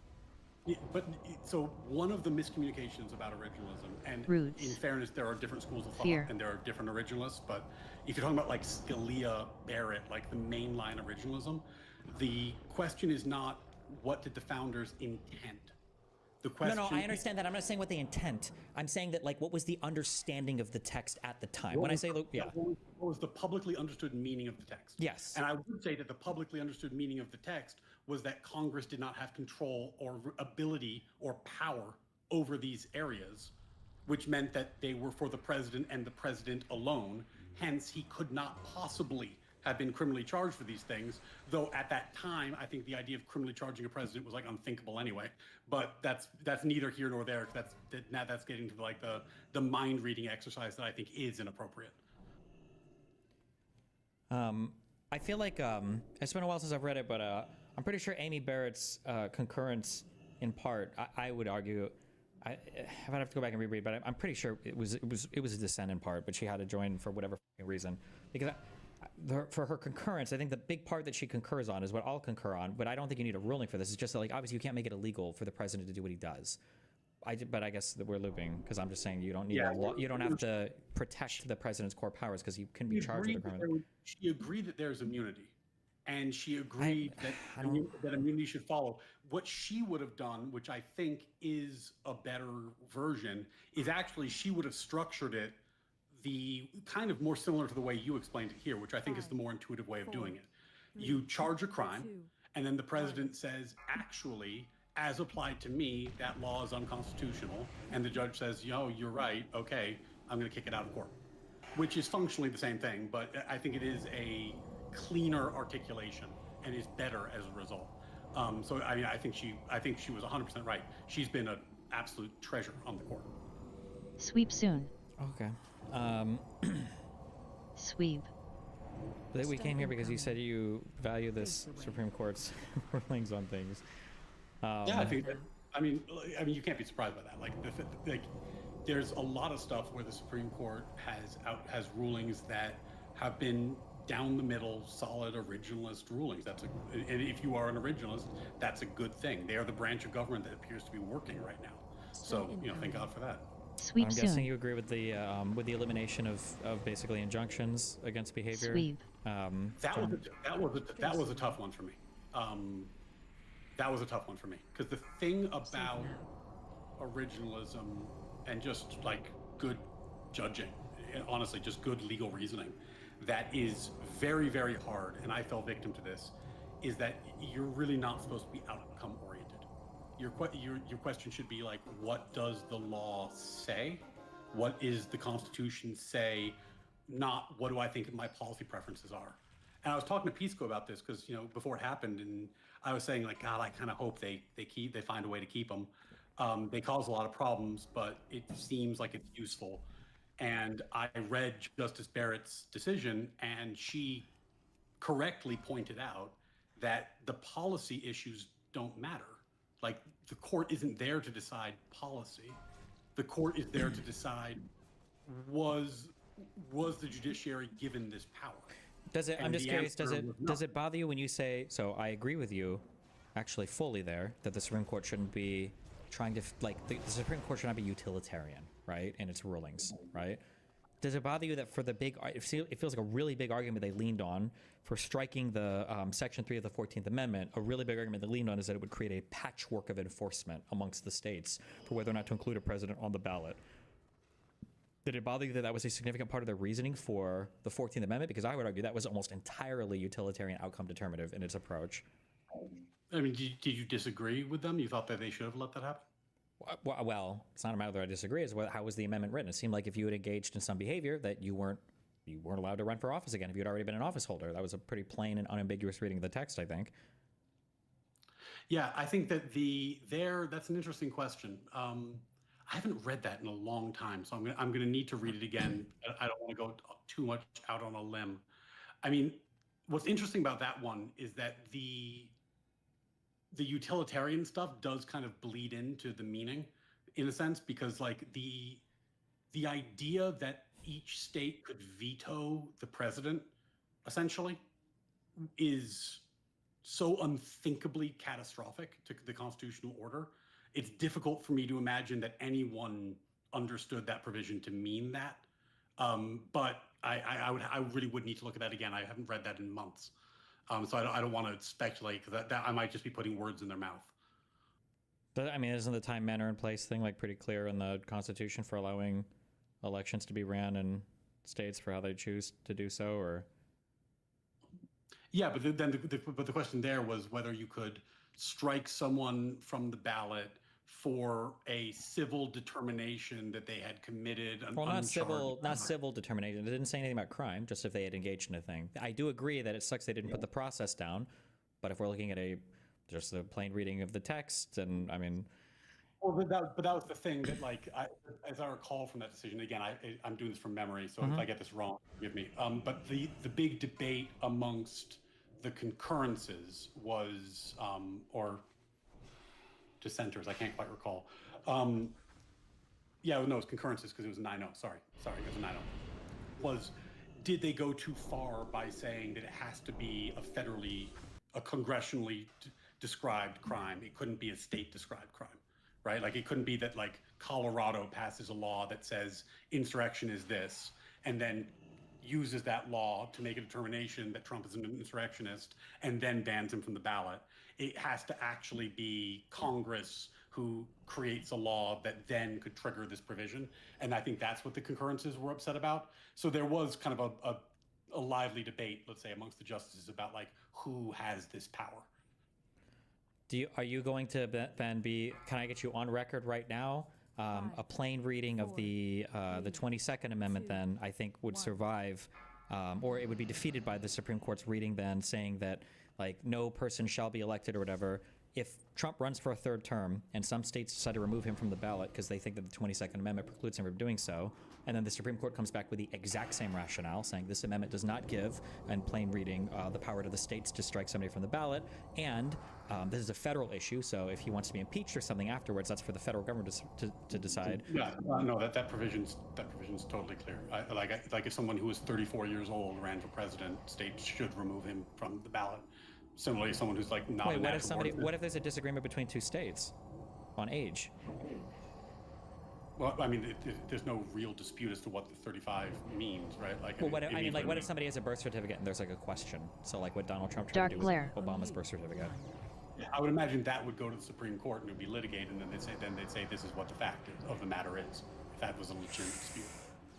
That would have been a really interesting thing for the Supreme Court to do with the insurrection thing, but they didn't do that. They only ruled on the amendment itself. They didn't actually make a factual determination there. I thought, wait, what you just said, I don't think the Supreme Court does do, unless they have they would require what, original jurisdiction to the question as the first matter, because the Supreme Court isn't usually a court of factual review, right? They just do law, right? Yeah, but in that circumstance, in the circumstance you're describing, there would be dueling factual determinations made by state or lower courts, right? So there'd be an evidentiary record that this guy's 34. There's an evidentiary record that he's 35, right?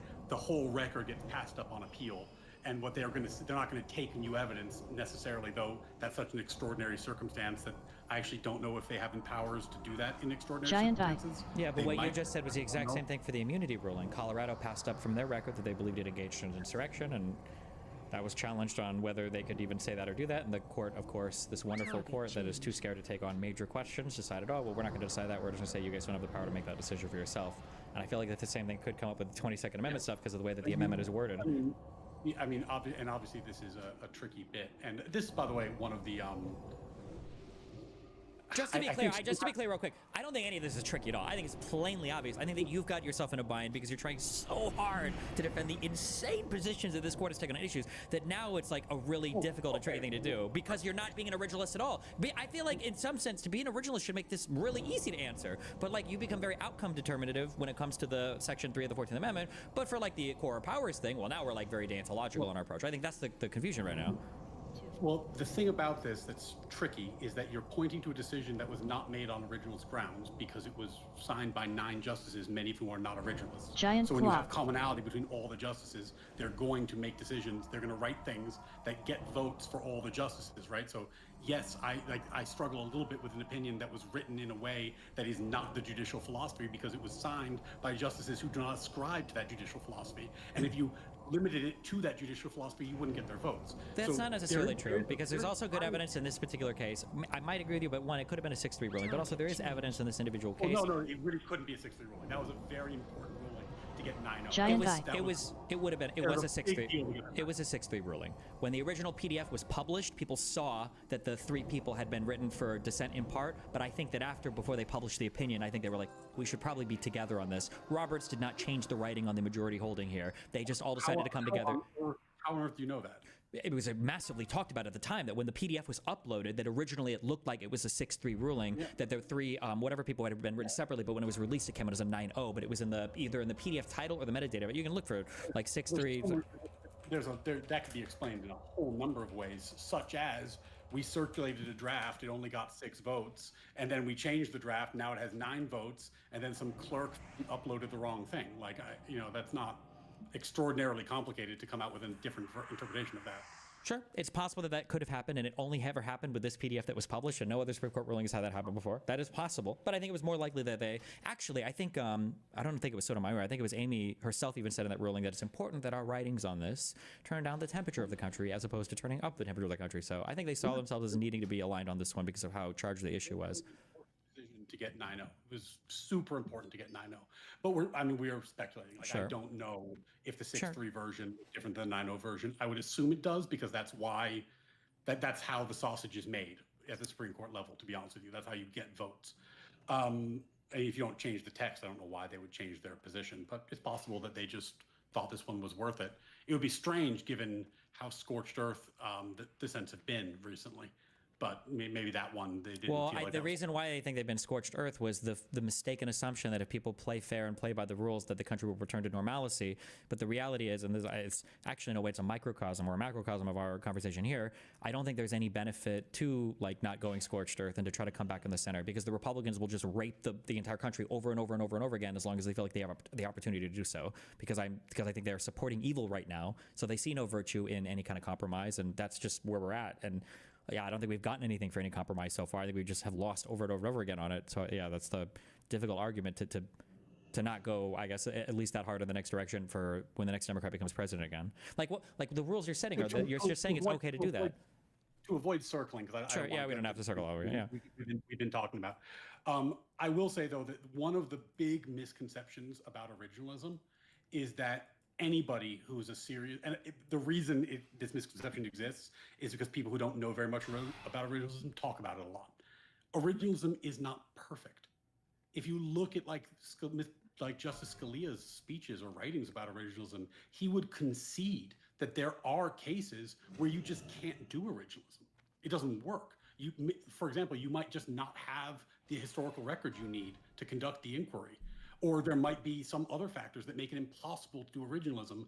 And in those cases, he admitted that he would then use other tools, because it's not that originalism is like this panacea or is a perfect judicial philosophy. It's just the only one that in any way, even in principle, constrains justices to the meaning of the Constitution, to the meaning of the text, and doesn't make it just a policy preference on the justice's side. Well, so this would be the question. You might think it doesn't work, but the alternative doesn't even pretend to avoid that. That is what living constitutional at heart is. That's fine. So the question would be, the strong argument on your end would be, because you're saying, well, I don't like, maybe there's a lot of confusion around originalism. I think the confusion stems from the fact that it doesn't seem to be applied in a consistent manner, but it's only applied for policy preference, and then it's applied under the guise of not being a policy preference.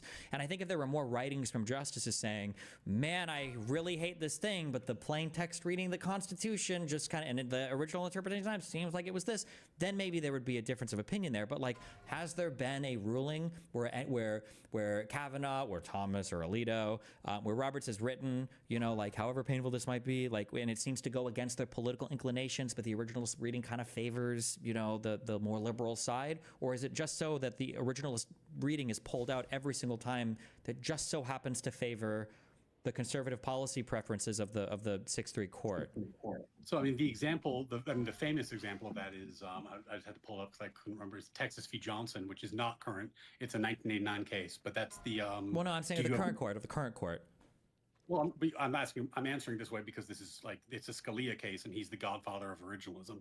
And in that case, he was the deciding vote that you were allowed to burn your own American flag, and has gone on record extensively saying that was he the czar of the universe, he would have done otherwise. Like, he thinks that it is a terrible thing to do, it is bad and immoral and evil, but the Constitution demands it.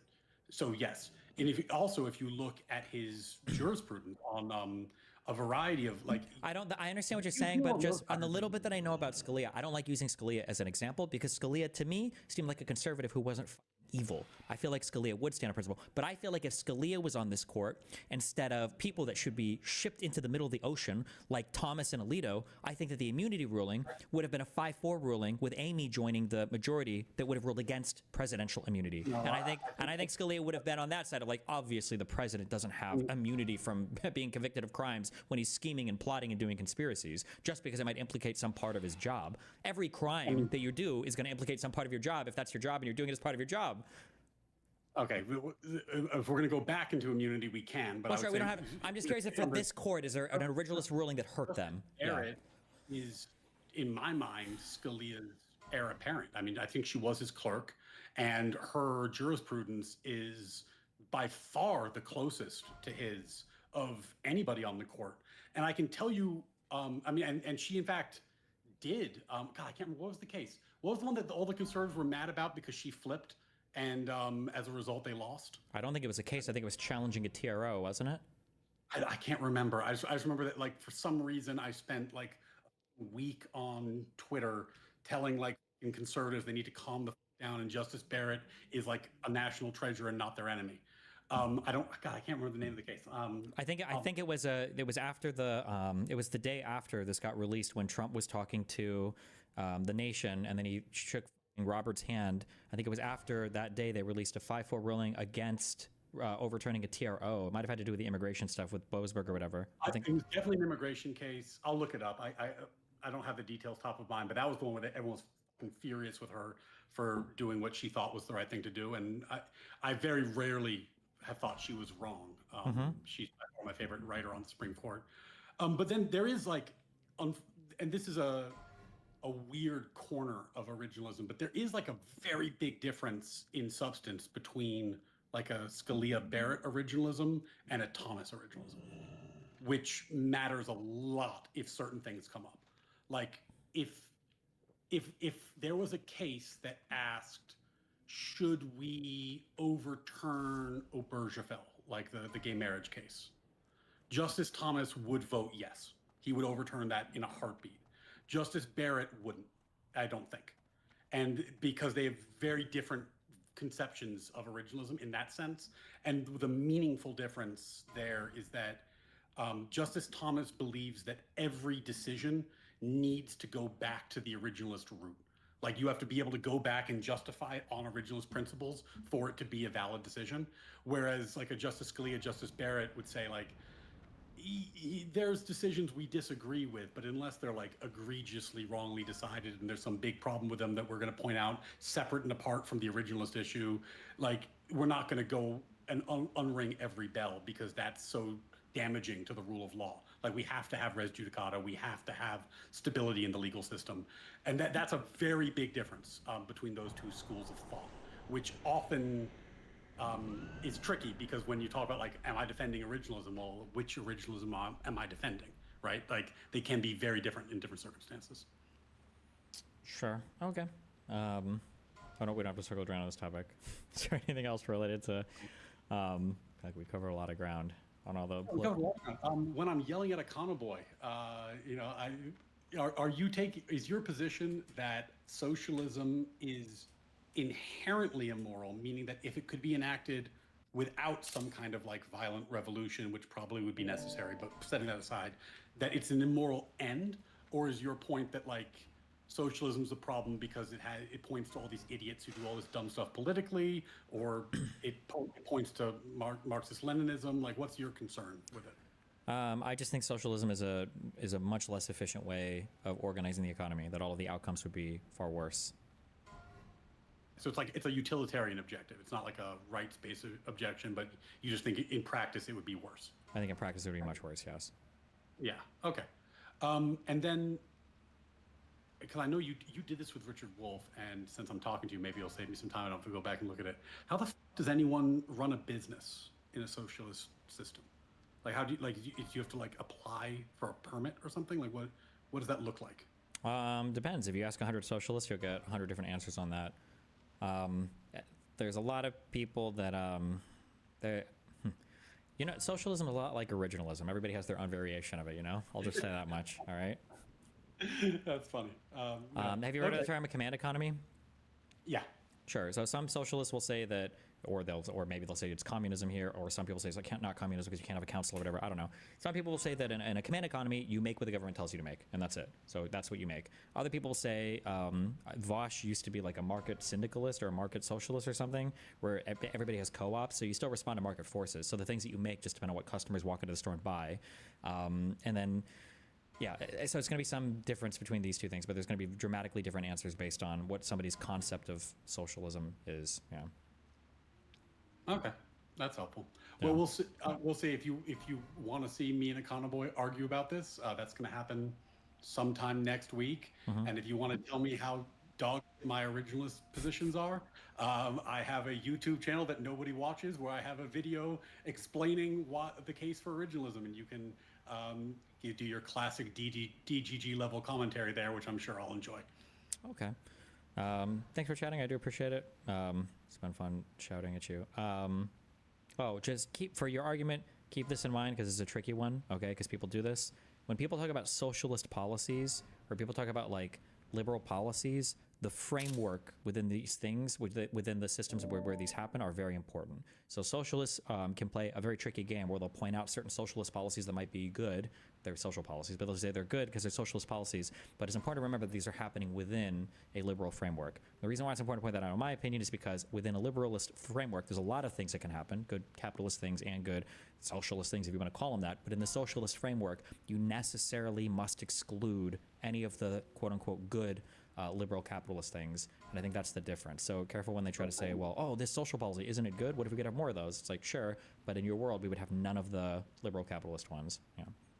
Yeah, no, I'm very much on team classic liberal. Like I think there are just certain rights that people have, and when you start truncating them, especially in the massive and systematic way that you would need to enact socialism, you've put the cart before the horse. Like no matter how good your end might be, it doesn't justify that. It's just too much. I understand what you're saying there, but if you try to take like a rights-based approach to this or something like that, the difficult arguments you're going to run into is the socialist is going to flip it on you, and he's going to say, well, right now you're supporting the status quo, and the status quo necessarily already has the mandate of so much violence to maintain the current order. So you might say something like, in a socialist system, you would have to steal somebody's business or whatever, and the socialist is going to say, well, in the capitalist system, when I wake up and I have no food, I am literally by violence, because I can't steal food, I'm going to be killed. I have to go to a store, and I can't grow food because the government owns the territory or whatever. I have to go to a job where an employer is necessarily going to be stealing from the value that I produce, and then I'm going to have to buy something from somebody else. Like that, there's going to be violence at every stage here.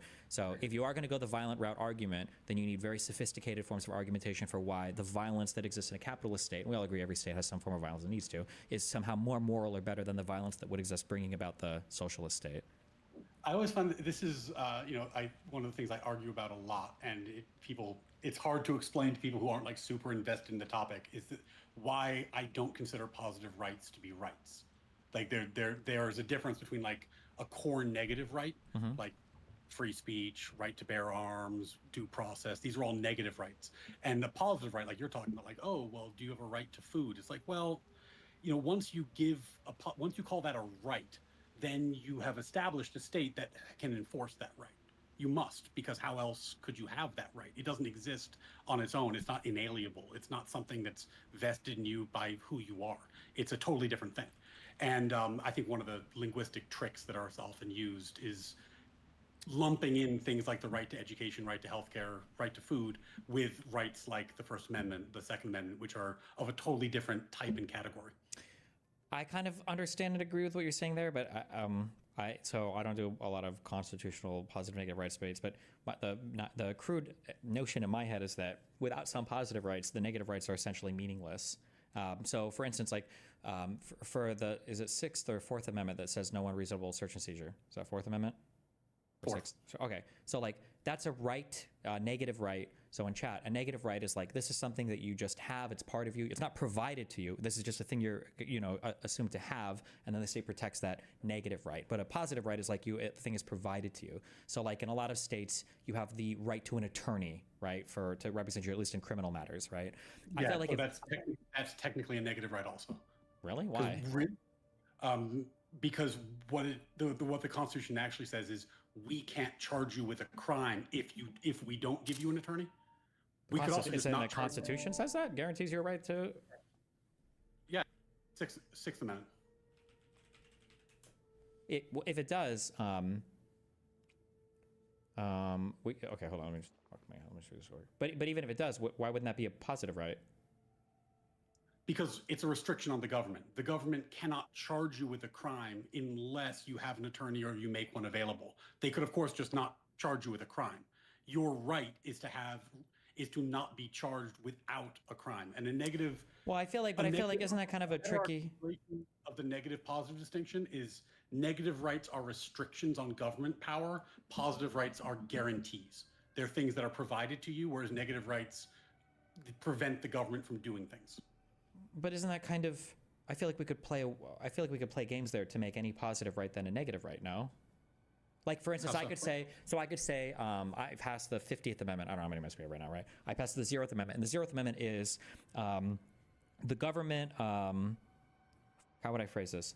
Something along the lines of like you're guaranteed like not to be unreasonably arrested, like as long as you're not starving to death or something. You can't be arrested for stealing food as long as you are satiated. So then somebody now has the positive right of they're allowed to walk into any store, like steal whatever they want. No, that wouldn't be a positive. That should be negative. I'm trying to think how you would phrase this, but like if you were to make conditional the negative right on something being provided to you, I feel like you've just snuck in a positive right, because that is a thing that has to be provided to the person, right? Well, no, because the government can just choose not to prosecute them. Because the government can just choose not to prosecute them. If the government chooses to prosecute them, then the right to counsel kicks in. But the government is attempting to do something to you. They're attempting to put you in prison. Mhm. Like the government is attempting to use its force against you, and there's a limitation on how it's allowed to do that, which is pretty different than like you are guaranteed, 3 meals a day. That's the government must give this to you, not a limitation on government power. And in fact, it's the opposite, because if you're guaranteed 3 meals a day, the government needs to have the power to do that, which implies a whole bunch of other stuff. Like it has to have all these taxing powers. It has to have the power to employ cooks. It has to have delivery worker, et cetera, et cetera. Okay, I guess that makes sense. I think I would agree with that then. Wait, in your mind, are there any positive rights that are conferred by the Constitution or all the amendments, or? No. No. And Okay. this is actually like a major distinction. Like in U.S., a lot of the reason why it depends on the treaty, but when people ask like, why isn't the U.S. a member of like various like UN human rights charters and stuff like that, it's because they guarantee positive rights, and the U.S. doesn't guarantee positive rights on the federal levels. The states do, Sure. but on the federal level we don't do that. And it's just kind of it's a big difference in what you think a right is. And it totally changes what government is if you think that people have these rights that cannot be changed. Because, once it's a right, you can't change it through the democratic process. That's the thing. Like, if you have the right to education, Congress can't change that. Like, that's yours now forever, right? So these are big limitations on what can be done through democracy. Okay.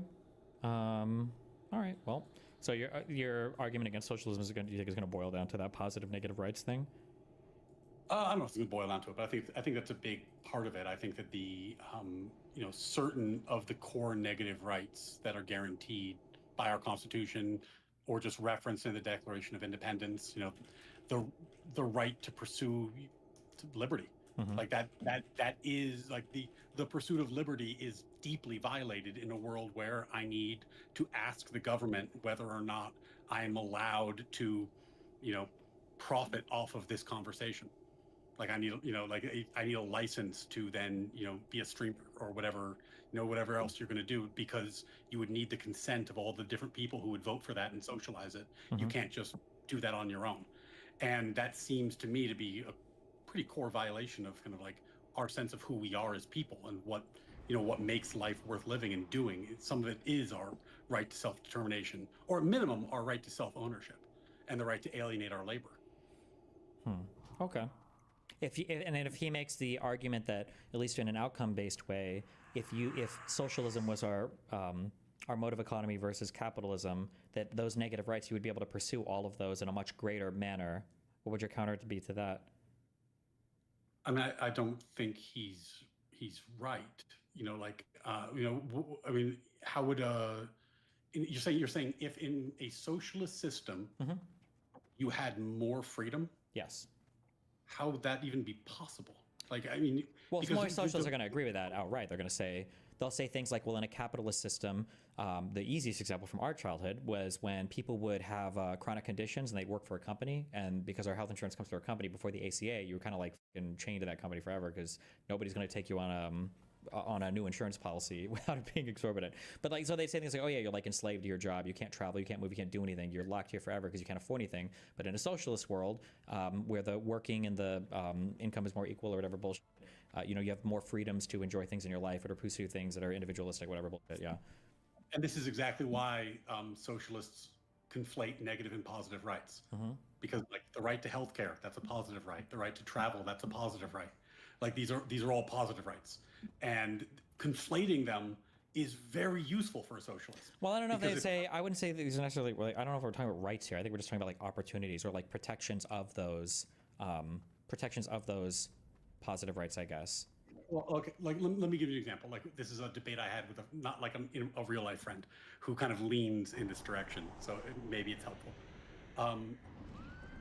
I was making the point that Elon Musk and I enjoy the same freedom of speech.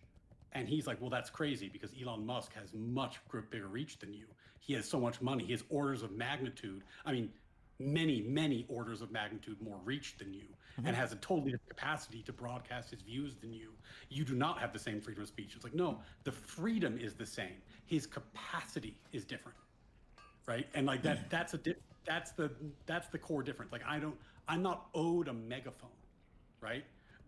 Sure, I understand what you're saying there. Like, I don't necessarily disagree with you in terms of the vocabulary, but I think most people, like, if we were to have the most hyperbolic hellscape capitalist system where 99.99% of the wealth is controlled by one guy, and all of us had one social media that we could be banned from, and we all had one car company that could disallow you as a customer, and we all